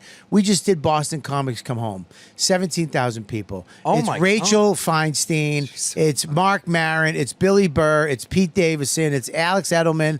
It's Tammy Pescatelli, a local killer. Lenny. again, Rachel Feinstein is so funny. And I mean, but here Pescatelli is it's amazing. they're killing. You know, you're on the show, and I got to go up somewhere in that list at the end, and I'm like, it's weighing on. It's here. Yeah. You know what I mean? It's here, and we got to go up and just do it. Yeah. And then you come off, and people are like, "Wow, that's so great." You know what I mean? They don't understand it. she'll never understand. She'll be like, listen, I got to take Max. And it's like, I just walked off.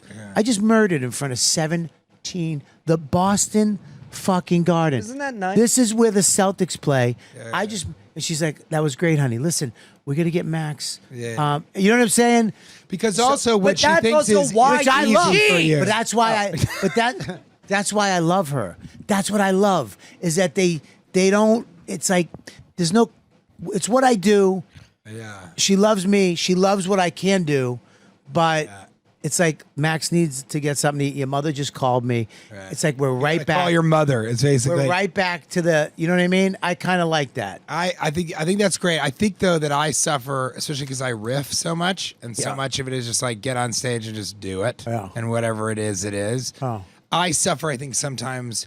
Kate and I had an ex-girlfriend who did this. I was on Transformers. It was very difficult. I can call it that. Age of his. I can call it that. I was confused. Guys, Michael Bay can't. I can. You can't either, and neither can I. So good call. Thank you. I'm with you. It's true. So, You know, I wash my hands, right? No, with yeah, in cum. I haven't been. This is hateful. Congratulations. You'll always be funnier than we are. So, my feeling is, Speaking of cum, you guys been sucking each other's dicks the whole night. We sucked your dick a little bit too. Yeah. Well, We love you. I didn't come. I think you're Take funny. a good long look That's at your 'cause tattoo. We don't want you to come. You're 'cause free. You'll come on our dicks. and Yeah, we don't that. want it. We're I don't want any. I don't want any. We have cum. women. I am gonna. If we die go home and our alone. dicks smell like cum, we're in My trouble. cat is gonna eat my I face. don't alone think in you're my gonna die apartment. alone. Go ahead. Finish your thought. I'm into this thought. So I think that we suffer, and you feel this too.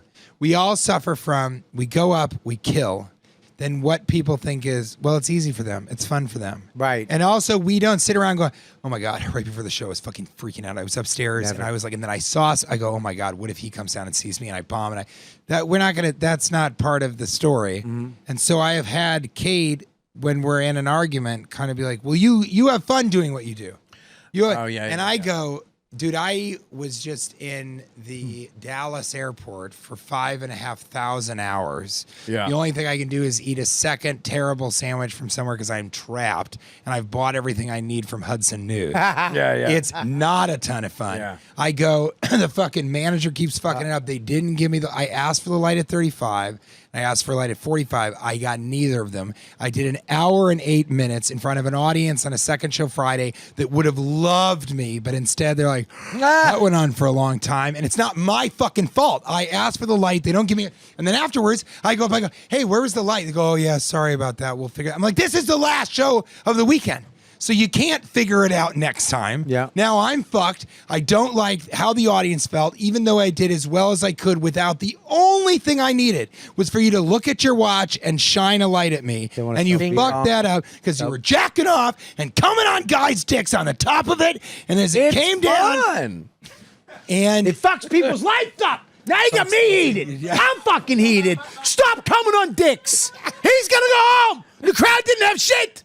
And now you're coming on dicks, and now everybody's coming on dicks. And TJ, the fucking crowd, I'm fucking heated now. All I've ever wanted to do was please people. Well, stop pleasing And when them. someone asks me to, I want to make them feel Well, good. say hi. Well, I'm sorry, Dad. I'm not your father. Sorry. it is.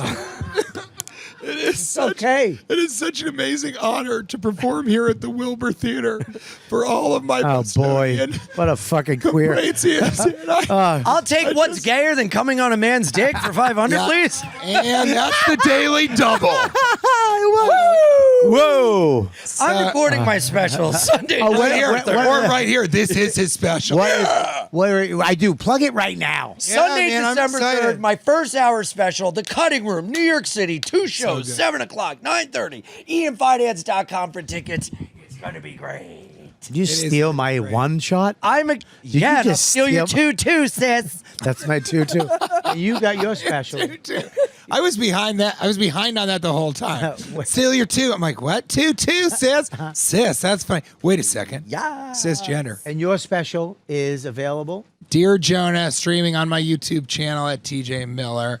I also just released a completely improvised special from the Stanley Hotel where The Shining was the inspiration for The Shining was. It was a Halloween special. It's great. Where is this? I just it was in Estes Park in Colorado. So I did a full special, and it's also behind the scenes and stuff. We go on a ghost tour, everything. And I also just released the Spokane special, which is like 30 or 40 minutes of me riffing just about Spokane, Washington. And it's amazing because there are so many references no one can ever understand, but it is so fun. And then I have a documentary with this guy where we went to Philadelphia. I did stand up. We were there for the Super Bowl when it was the Eagles. This were in is the Super guy Bowl. you were This is talking the guy. about. He's the one that saw it and he's like, "Oh fuck, this opening is so cool." And so yes, and so that Philly special is coming a out. little boy that I We're would wanna kiss? finishing. Oh. It's true. You two would kiss. So sweet. No, they would And then not make a I good did couple. I did Dear Jonah was in Nashville. 3 weeks later, I did a special in Tampa called the Philosophy Circus, and then less than a year later, I did a special in San Diego called the Gentle Giant. So I did 3 specials in less than a Okay, year. so how many specials are up here? There's the Stanley special, the Spokane special, and Dear Jonah, and then yeah, it's all clips, but it's fun. It's like, yeah, just subscribe to my YouTube and you'll see all the stuff. But I have, I'm about to work on the Philosophy Circus, and that's coming out. And then I did an all crowd work special in Springfield, Missouri, and that's coming out, I think, in like next month or something. That's good. You're doing a lot of specials. Yeah, and they're all mediocre. Yeah, Take that's Every single one. I'm all about the meaning. quantity over quality. Are you gonna? The meaning of the word special. Can I? Can I? I have another mediocre coming out. That's what you Can I? say. Can But I- it's not true. No, Why Jimmy would you called sing it? instead of a mediocre? Why did you that's just turn pretty into a? funny. Have you fucking ever Helen sang Merman? things? It Yes. feels good. I know it does, but I don't do it in public. Why not? He's only doing it at home in the shadows. I got questions from the fans for you guys. Yes. Is that cool? Yeah. Yes. Now, but TJ, are you gonna go? Stop. Why are you getting gayer? Because I'm excited. He only gets gay. I'm Yeah. excited. Slowly come out of the But closet. you know what? It is fun to act a little Yeah, here and there. Who It cares? is. When you Who- just yeah. let it out and be yourself, you're already doing it with your face. Follow it with your voice. No. There it I is. fucking love it.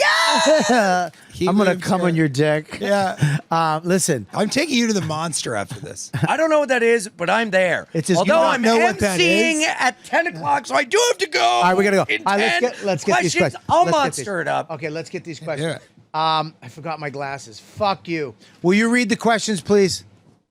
All right, here we're gonna have him do them. Have the autistic kid do it. All right, go ahead. Which And one? read them Jesus Christ. loudly Like a and fucking proudly. meetup Go. in here. All right, from Steve Cicerelli. Ian, That- how was, Ian? For Who is this for? For Ian. Ian, this is for you. Focus. How sick was Blacklisted? Get Bobby into hardcore, please. Yo. What? Dude, one of my all-time favorite bands, a hardcore punk rock band from Philadelphia named Blacklisted. They reunited. I went to the show. I stage dived. It was so fun. I sang all the lyrics. I cried. I got in a pit. I got some anger out. It feels good to be alive in America today. You got to get into hardcore music, Bobby. You I'm into hardcore music. Who do you like? 10 zippers and the Black Fist and come on my dicks. It sounds like you were just That's actually naming. just one band. It That's sounded one like band. you were naming street gangs from 1970 New York. The 10 zippers. Yeah. From the Warriors. Yeah. Come on my dicks. Dude, Black. I will I'm check gonna it out. make give me 3 bands. Did you like. see? Did you see the guy at Skankfest, the blind guy at Skankfest who stage dived? He stage dove, but there was no Oh, that audience. was bad. Yeah. No, really? Because they were doing a mosh pit. Brutal. So he's blind. So the crowd was here, but then Lewis was holding them back to do they all come together. Wait, wall of death. And he goes, go. And we went go. They all left and went to the middle, and he steered go, and he Yeah, bro, it's like it's like So it was like great. a director was like, okay, in this shot you're gonna dive into I nothing. mean, it's a bit you see in amazing. films. Yeah. Scruffy- At those shows, they do push bits and pushing. Yeah. At hardcore shows, we do 2-stepping and windmills and fucking spin kicks. I don't wanna I want to get- take you guys to a hardcore show. Get your hands off me. I'm A from lot Boston. of this has to do with and you the don't fact do that. You guys don't drink. Yeah, I don't drink and use drugs. Drinkers? But don't No. ever grab me like that unless you mean it. Listen, I mean, Scruffy Bones. Blacklisted, Read Scruffy amazing. Bones. To Ian, this is to you. All right, Ian. Everyone says you're one of the nicest people to know. What would you say is your worst trait? Coming on guys' dicks. That was, And I've heard that complaint before. One of my worst traits is I love too hard. oh, really? No, I'm very annoying. love bomb. I mean, that's like my Wow, worst trait. that was comedic genius. That was amazing. I love That too was hard. honest. What? You really I'm are annoying. fucking annoying. People can't stand it. That was very nice. I don't know that I would consider you annoying. I think at the most I would say you're a lot. That's true. That's true. A lot. That's true. I would say a lot. People used to call me annoying when I was young. I hated that. I ain't gonna leave a thumbprint on this earth. I'm gonna leave a big old smudge. I do love you, and you know what? I'm glad that I'm very happy you're successful and you're having success with your podcast with her. Thank you. And you're doing well. And I hope you keep it level-headed and stay who you are. Yeah. I did have a little problem with you in Moon Tower. We got into a little fight. Remember? Uh-oh, I got to hear this. What happened? He ignored me. Oh no, Remember? that was you thinking I ignored you. I He didn't. came out. ignore I'm you. going to tell you this. Tell me if I'm right or wrong. Let's do it. We're at Moon Tower comedy festival, and right. he walks out of the hotel and he goes this. He does this. Hey, what's up, man? How you doing? Hey, what's going on? I'm right there. What's up? Now I'm his papa. You know what I mean? I mean, But it wasn't personal. and then he Just went didn't like even this, acknowledge and it. then he went on his phone. He started doing this stuff No, that wasn't a thing, Bobby. like this.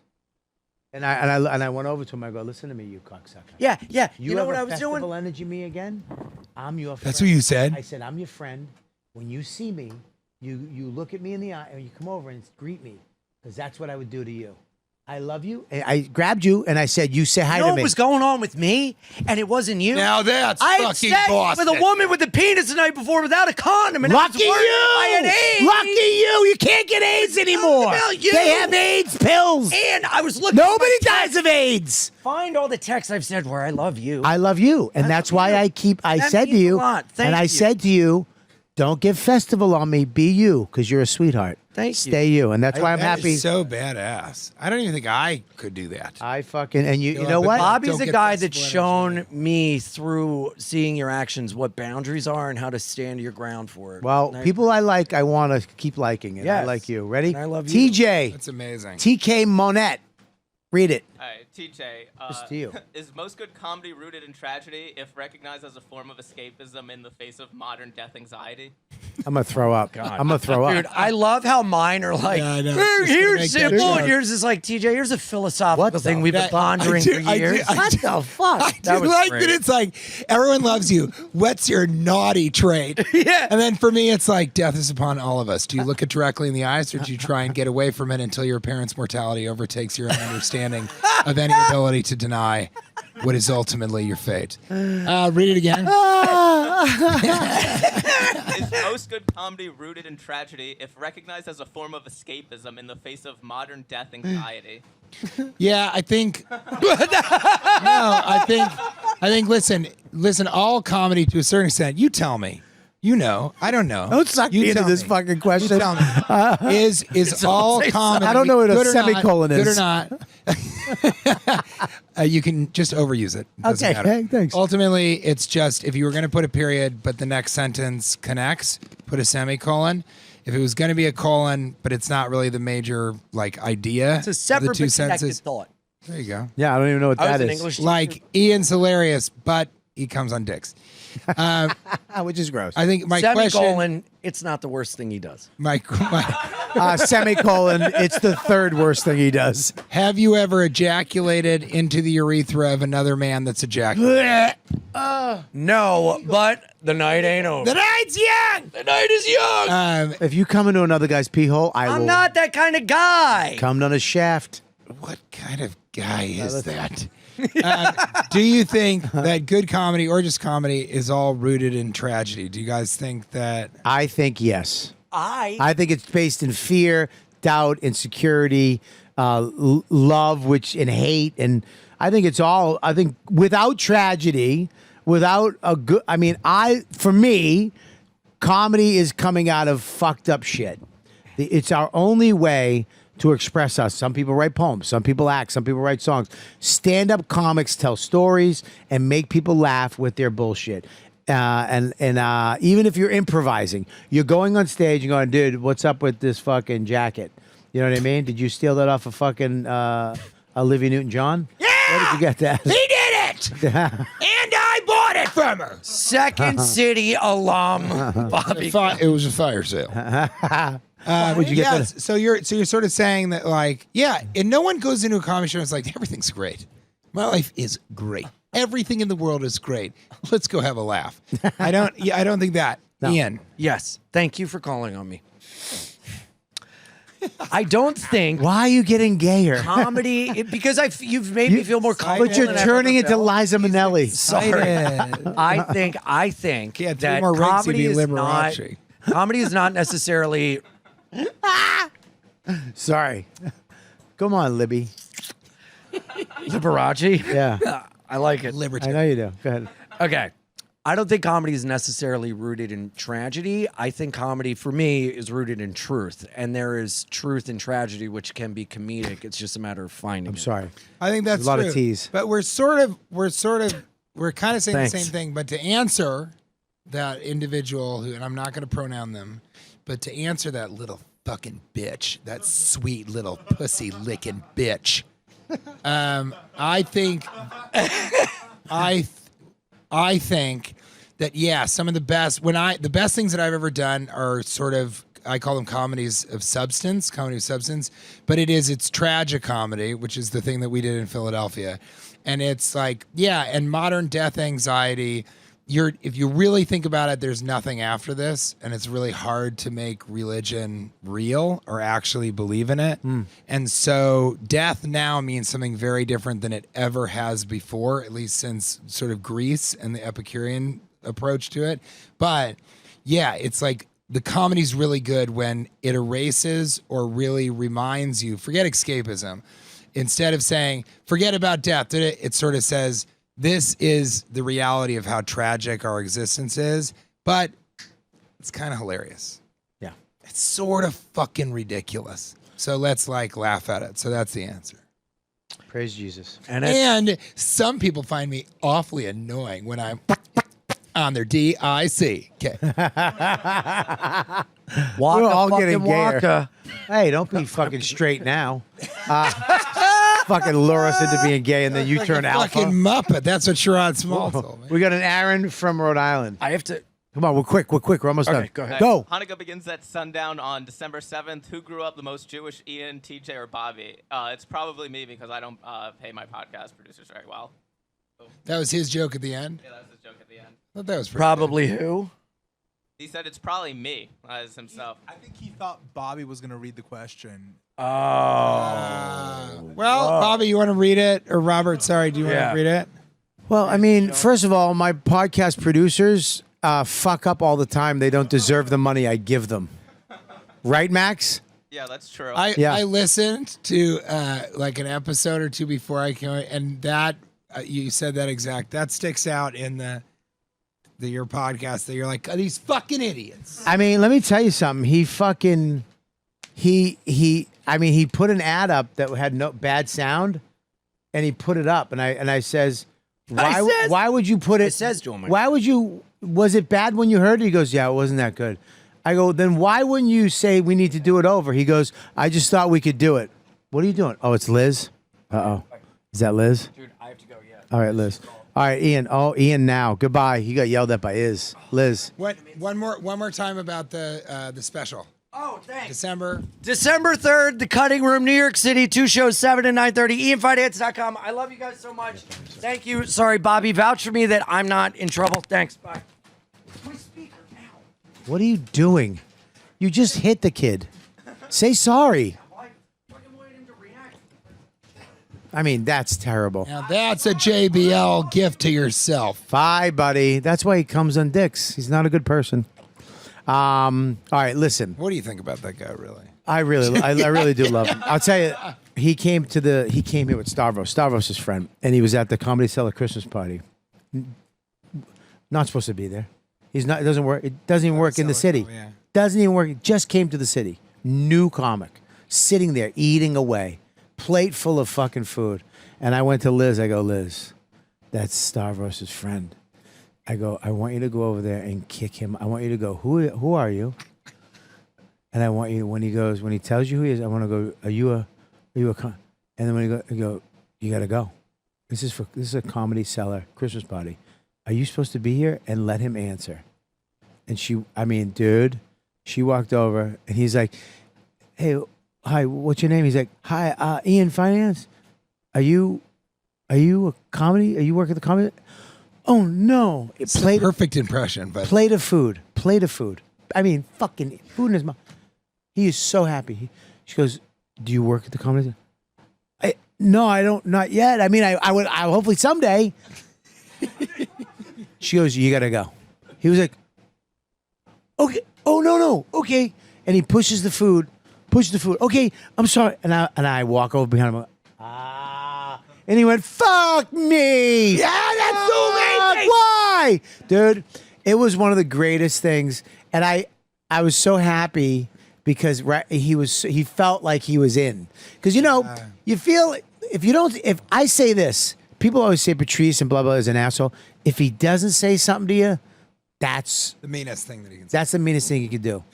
That is such a. Are you a guy who can do perfect impressions of everybody, but you never do them on stage? I don't do any impressions. You just did 2. Thank you, dude. I'm so glad I had you on. Tracy Morgan. Ian Fidance. Perfect. Yo. Pitch perfect impression. Pitch perfect. You know. Brando? Who? Brando? Marlon Brando? I told you he's a fucking asshole.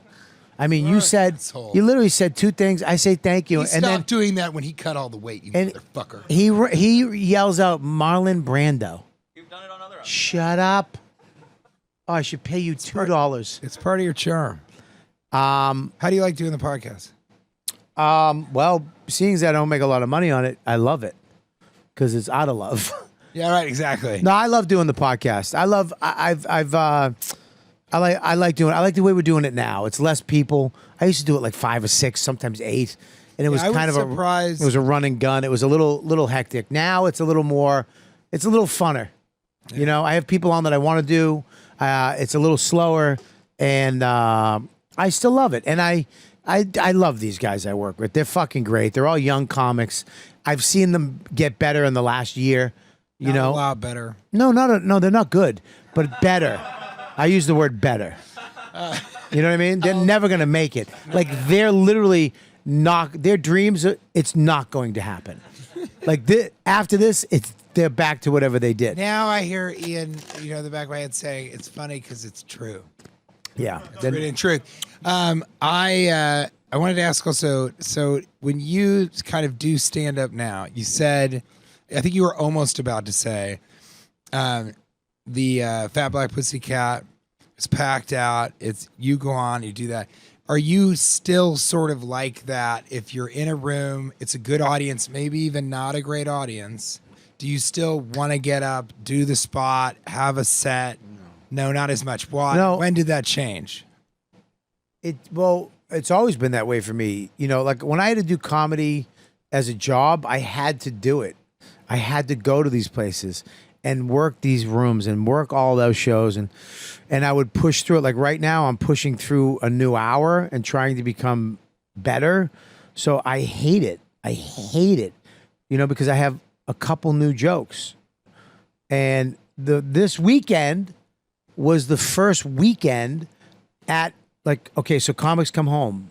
I try to do a new 10 or 15, 20 minutes every year I do it, right? I've done it 12 years in a row. It's an epic show.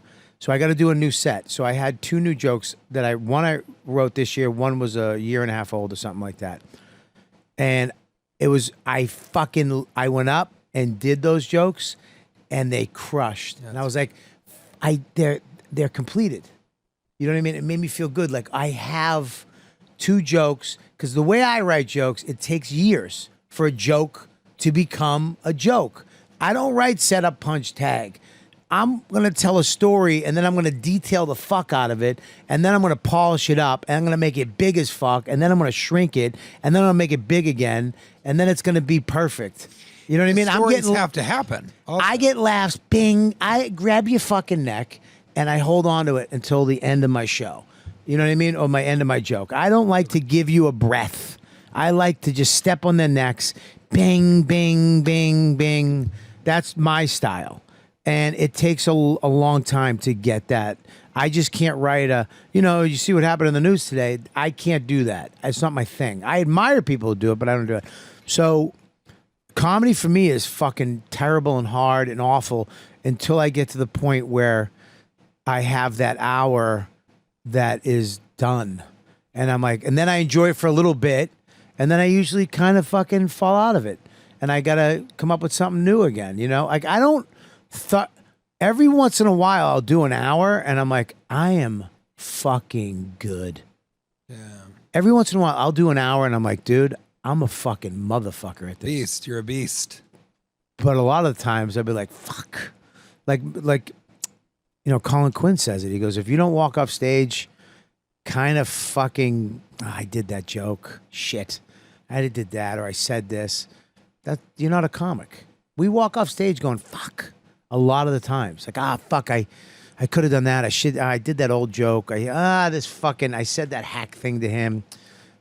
But that pushes you all the time to never, people who think they're the best, well, I mean, you're garbage to me. Garbage. And are you, because I actually just now, I'm at a place where I'll write jokes, they work, but I'm like, I don't want to keep saying this. Yeah. And so then I lose a lot of, I could do 20 minutes, but I only like 5 minutes of it.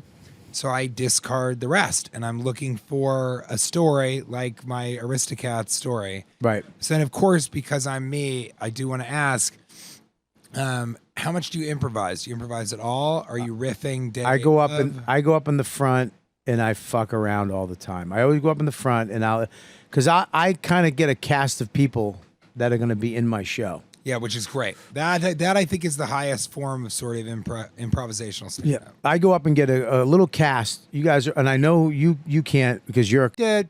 You're great. You're cool. You know what I mean? You're not going to be able to get it. I get all those people and I incorporate them into that hour. They're coming in and out of that. I'll even use tonight I used the guy's name in the bit. You know what I mean? Yeah. But then when I go into my bit, like I have a bit about my tiny house, owning a tiny house. It's. Do you own a tiny house? I do, yes. That's the other thing that sucks about my stuff is that I have to. Well, you really cut a lot of weight. I have. Killbox. But I like to switch things up. I like to do the joke. It's the same joke, but I like it to be done differently every time with different passion, a different energy, a different something somewhere, a little more or a little less every time. It depends on the audience. Depends on the audience. You've got to have 100%. different delivery for different audiences. Yeah. And then have you ever riffed? Have you ever gone on stage with no jokes? That's a good question. No, because I have jokes. So I can't say that. No, that really hurt. No, because listen, I didn't think this would end up with me tonight with a gun in my mouth going, no, don't listen, do it, TJ. TJ, listen. He liked the Critics' Choice Awards No, speech. listen. I'll tell you why. Because, and that's it. And I go on stage, and like I said, I'll regret.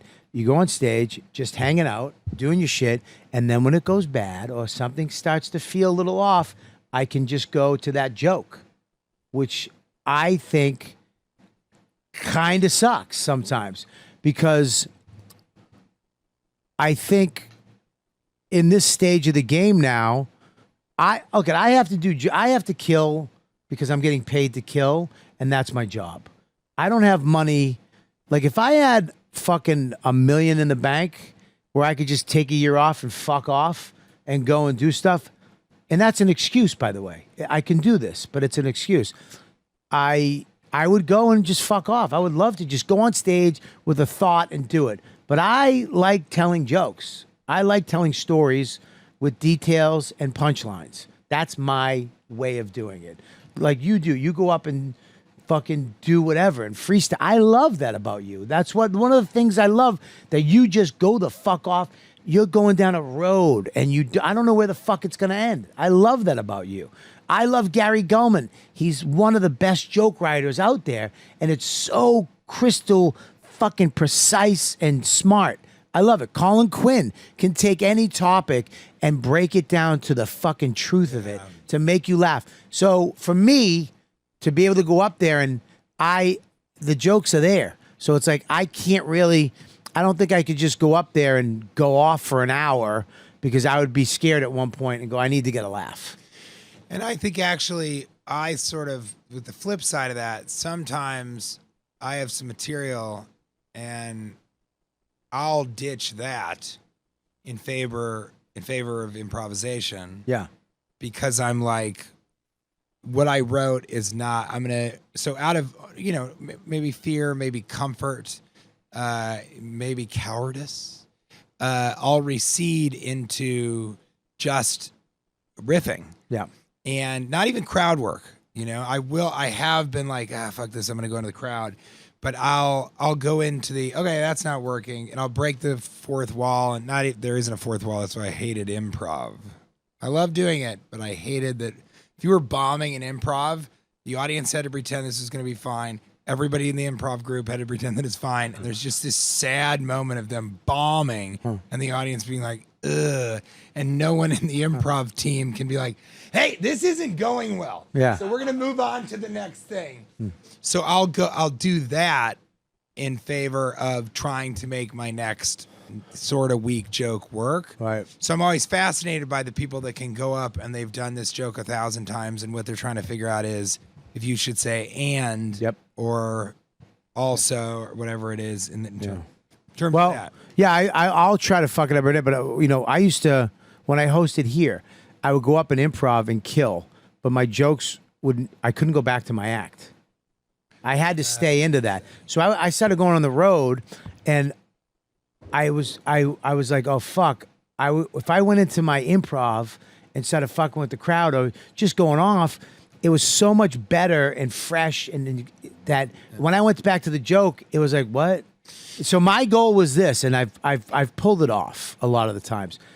You don't know if a lot of people I like when they come up, they go, did you just make that up? Yeah, exactly. So I don't want you to know jokes. That's why there's people, because I'm bringing them into the joke. I'm using you to get into this thing, and you don't know if I just made the whole thing up, or I'm just telling you a story or not. I like when they don't. Was those jokes? Yep. A lot of jokes. I got around, I could do just jokes if I wanted to. Right. But I like to go weaving it out so you don't know what I made up or you'll never see this again because it was with you and her. But these jokes you'll see again, but it won't be the same. They're tried and true. I'm not presenting you something.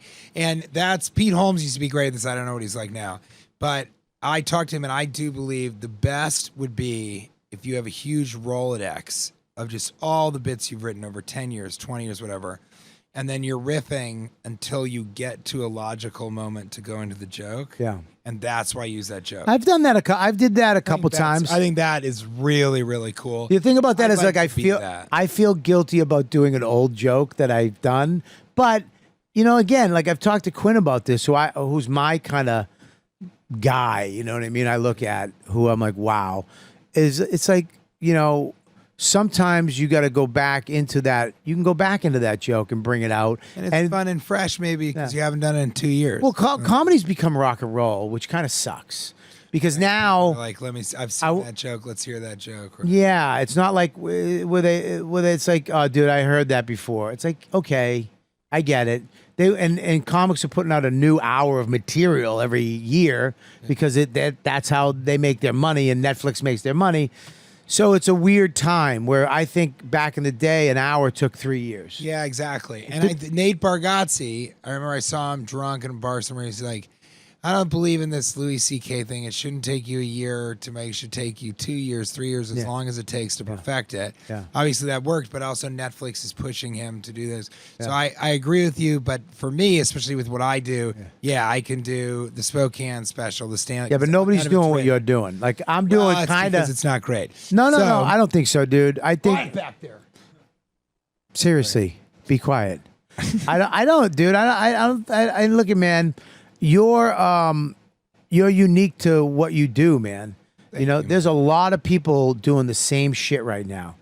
They're doing crowd work stuff, or they're doing lot of that.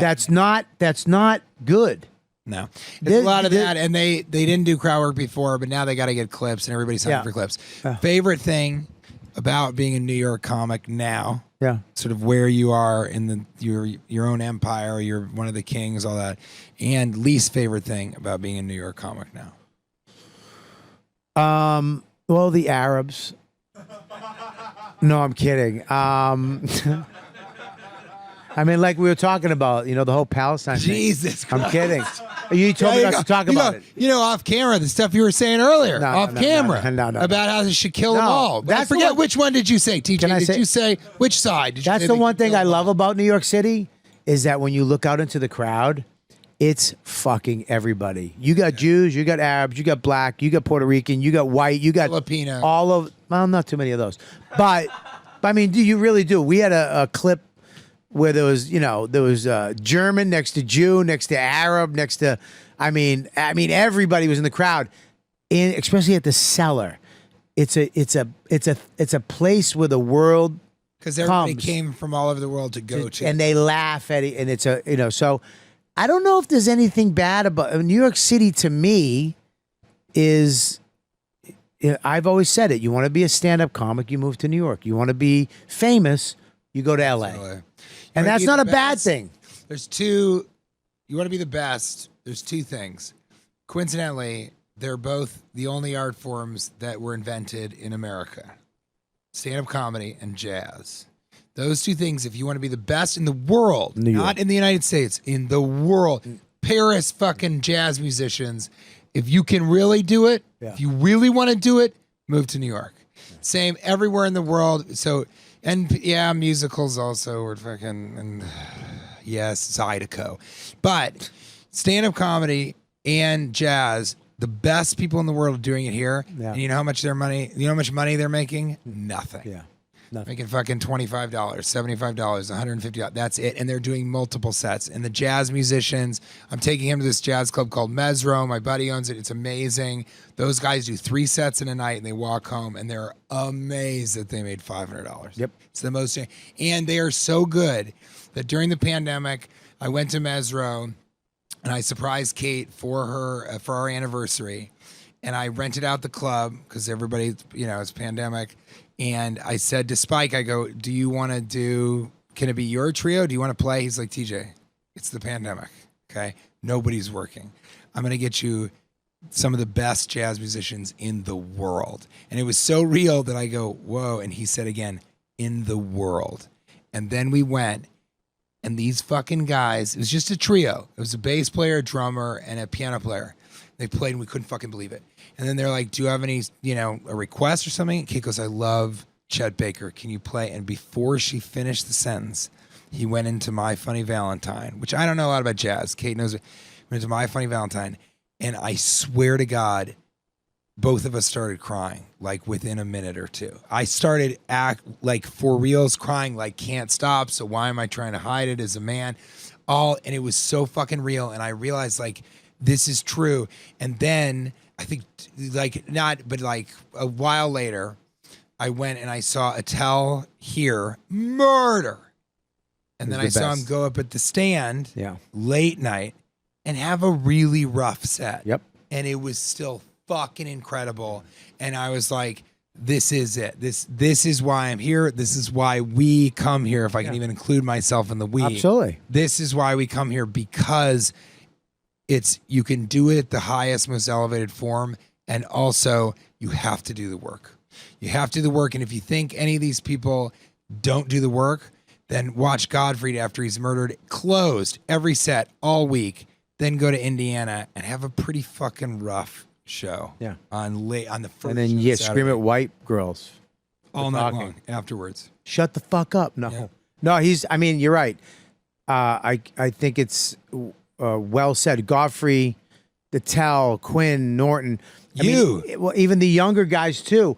All the people that are here now, you, Ian, Jordan, Neil Simonson. I mean, it's a constant flow, a And it's the machine of best. holy shit comics. And it's the best. But Yeah. I think I was interested if you were going to say the thing I don't like about New York is this. So I love that you said nothing. There's nothing. But I think, you know, in your position, is it strange to be sort of at the top of New York comedy with Louis and Attell and these people that are, is it strange to be there? And what does it feel like to be there? I don't even think about it. There's not even think about it that way. No, I don't think any of us think of it. It's just that, you know, I'm sitting at the table with, you know, Norton or some dude I don't even fucking know. Yeah. And we're all sitting there and we're all about to do the same thing. And it's like, you know, we've just been here longer. You know what I mean? And I won't be here someday. You know, that's the thing. There was guys that were here when I got here. So I'm just grateful that I'm still sitting at the table with the Young Bucks. There was guys at the table when I came here. I don't know where they are. Yeah. You know what I mean? So to be able to sit at the table with Attell and you or Quinn and these young kids, I don't even fucking know their names. Or I've never seen them do stand-up. And I'm like, what's up? To still be at that table and know that I can go on stage and fucking crush it and do good and fuck around and hang with the New York level of comic is awesome to me. I don't think any of us look at ourselves as like we're the elite because we're all just going to the club to try a new joke, to become better, to have new stuff so that we can feed that thing. You know, we're just trying to feed that thing. Because if we don't do new shit, if we don't go on stage, if I'm looking at Norton, he's so good. If I go over and I see Colin, motherfucker's talking about that goddamn Constitution, what? It's not funny. You know what I mean? And I'm sitting there doing the same thing. I'm still fucking a stool like I was 20 years ago. Yeah. You know, that's the thing that you can go on stage. We don't ever no one ever goes, dude, great set. I've never heard great set from my friend. We go downstairs, we do what we do, and then we come up and we fucking kibitz and we have some food. And then, you know, we bust balls or we talk about something and then you leave. To be still part of that is crazy to me. But don't you think that it's because you've never had a great set that people don't say great set? The fuck are you laughing at? I've never thought of that. You never thought of it. Maybe that's right. And then I'm always interested in this because everybody has, when a young buck, as you said, like when some young comic comes up to you and he's like, what's the secret? Or maybe it's not even a secret. It's just like, what's your, you've always heard this. What's your advice for like a young comic starting out? What do you say? I said what Joe Rogan said to me fucking 28 years ago. Just get on stage. Just work. You just listen, if I tell you advice, I'm telling you my advice that worked for me. Just get on stage. Don't listen to anybody. Don't fucking ask anybody's opinion. I know you want me to say, you got it, kid. Yeah, exactly. Fuck all that. And you get on stage. Have it, kid. You might have it, but I don't know until you get on stage. Dude, no, I won't even know that. Yeah, get on stage as much as you can, and you will become who you're supposed to become. That's the only way you'll know. That audience and you make those decisions together. I can't help you with that. Because if I listened to Maria Falzoni and Dave Fitzgerald from Boston, I would have been a clean comic writing fucking Leno jokes. Yeah, right. I got in a fight with them and Leno, told them to go fuck themselves and wrote my jokes. You know what I mean? I went down my road. You know what I mean? So, I went up to Joe Rogan and, hey, what do I do? And he was like, there's no advice. There's no advice. Get on stage. And that was the greatest advice I ever got. And I give that to every kid just because this business will filter you out. If you're not funny, you will get smushed out. Yeah, there's no room for it. I went up, the person I did that to, I went up and Orny Adams was headlining at the DC Improv. And I went up to him and I was like, hey, I'm a young comic sort of starting out. And he was like, yeah. I'm trying to see that girl in the front. God, she's so hot, man. I'm trying to see if she'll talk. I'm like, okay, I guess I don't talk to this guy. Then I went up to his feature. There's this guy named Buddy. I haven't seen or heard of him. And I said to him, hey, do you have any advice for a young comic starting out? He was like, just go up and bomb. Just bomb. Just go up there and bomb. over and over. And I was like, what the fuck is this guy talking Fucking about? idiot. I don't want to bomb. Yeah, what a fucking idiot. I understand what he meant was like, it doesn't matter. Just go up and don't care and eat shit, and that's fine, and keep going. So to bring it back just to, you were talking about sort of other actors and actors around each other and super famous people, and we're talking about movie stars, all that stuff, right? So I think the difference between actors and comics is, and this is what I love about comics and why I've always related to them, and all my friends are comics. And the only true like friend I have is Ethan Suplee, who's an actor. That's the only guy. Jay Baruchel, I think, is an amazing dude. I'm friends with him for sure. Anna Faris, yes, but really Ethan. And all the actors that I'm friends with are comedic actors. But I think comics have this bond because even if I don't like your set, I don't like what you're doing, you bomb, you're mean to me, I don't know, you're looking at your phone and you're having festival energy against me, all of that, still, every comic, you have this baseline respect. I believe this about New Yorkers, but you have this baseline respect for the person because they're doing it. They just went up there. It's just them. Yeah. They're just as nervous, or they don't or whatever.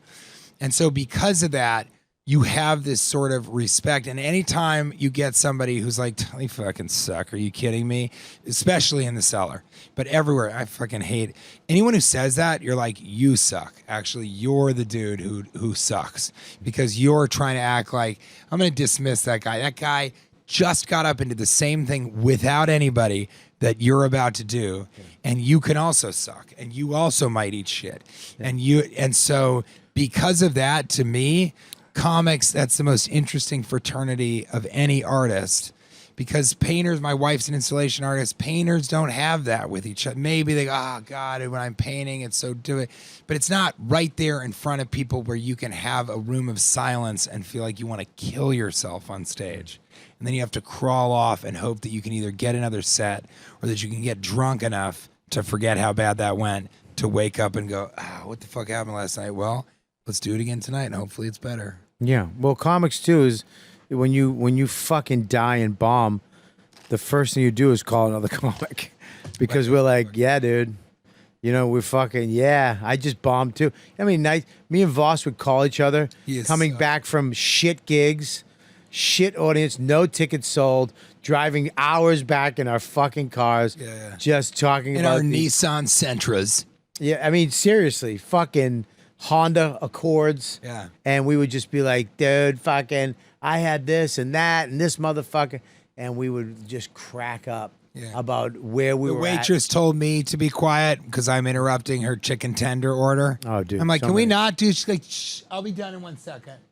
And the first couple times I headlined, I freaked out. I called this guy, Isaac Whitty, who's amazing. I called Tig Notaro. And I go, I'm bombing in Kansas City. I cannot. The check drop comes. I'm dying. I am dying out here. Kansas City Improv? Stanford and Son. Oh, oof. And so, that was, the first Wednesday, they were doing beer bans. $20, all you could drink. You get the wristband, but they were serving them in the small plastic cups. And then they told the waitresses, serve them and don't go back for like 10 minutes. So everyone's angry. Where's my beer? They're so drunk. They'll order 5 at a time because they're so small. I'm eating it. And I call Tig and I call Isaac and I'm like walking around the fucking motel. It might as well be going, oh my God, what am I going to do? And they both said the same thing.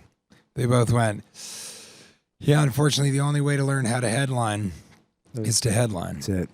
You got to bomb, and that's what it is. And so those types of conversations, you're right, they only happen, between comics. Yeah. And it's just not the same. If you're acting, it's just the risk is not that high. It's you bomb in acting. Stakes are not that high. If you bomb in acting, that's forever.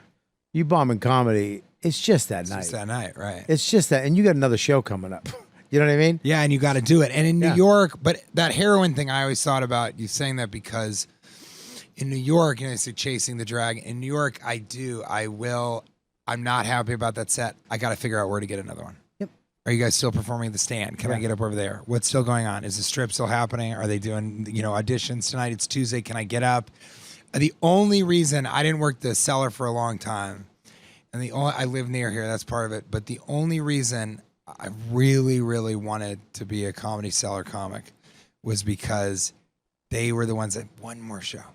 We have one more show. Can I get one more spot? I know it's 1:30 in the morning, but just give me 5 minutes, 6 minutes. Yeah.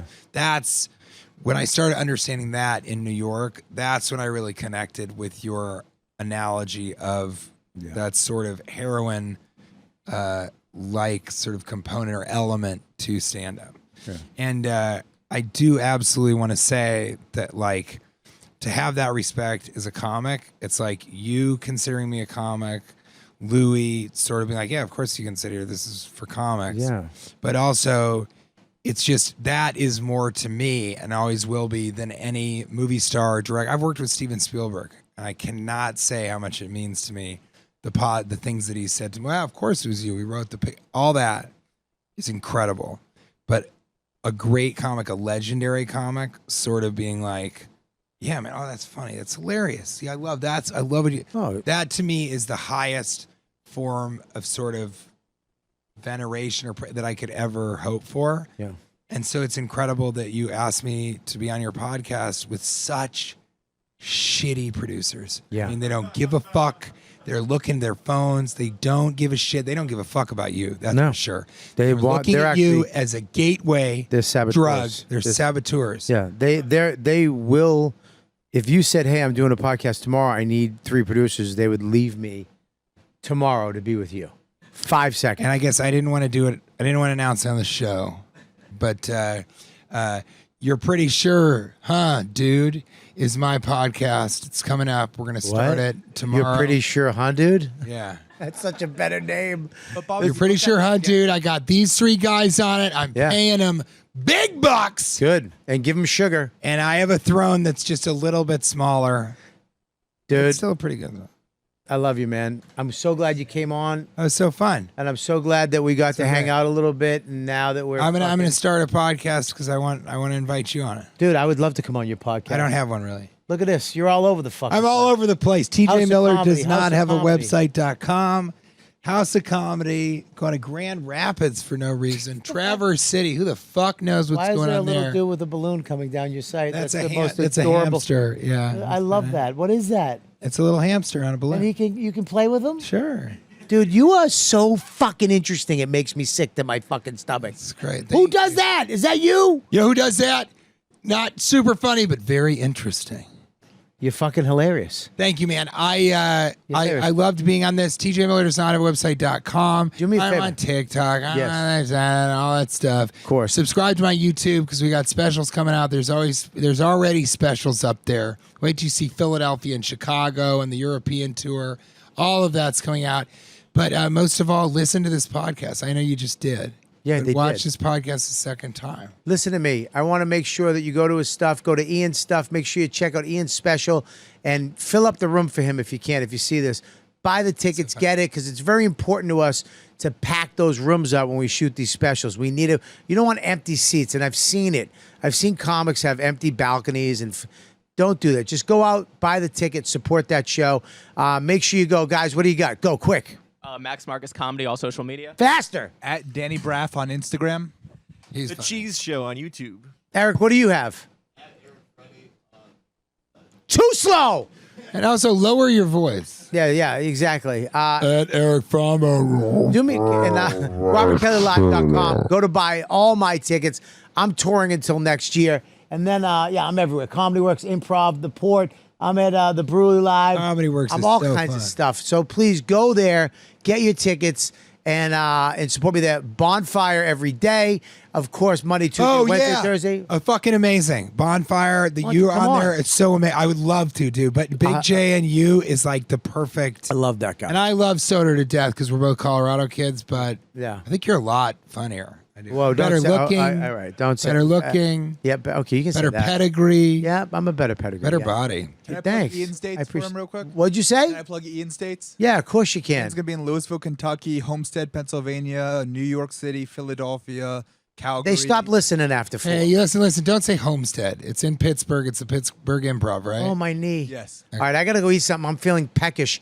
Go to comicrebels.com for all your YKWD gear and use the code word Ladybugs to get 20% off. But do me a favor. If you're watching this on YouTube It's the end. I know. You probably already clicked. Just hit subscribe, hit like, and comment. Smash that. And go to patreon.com/robertkellylive.com if you really want to be a big Donate. Don't make supporter. this a thing. It's like, I don't want to. Don't do it for Don't free. use You the love word this donate. thing? Don't use the word donate. Supporter. I didn't say that. You said donate. No, I didn't. You said donate. Did I say donate? No, I said don't. Oh, sorry. Don't eat. What? Don't eat or ate that. No, don't be the guy. Don't be the person that is watching. It's like, this is free, but I probably should give something on Patreon. Just fucking $5. $10. $10.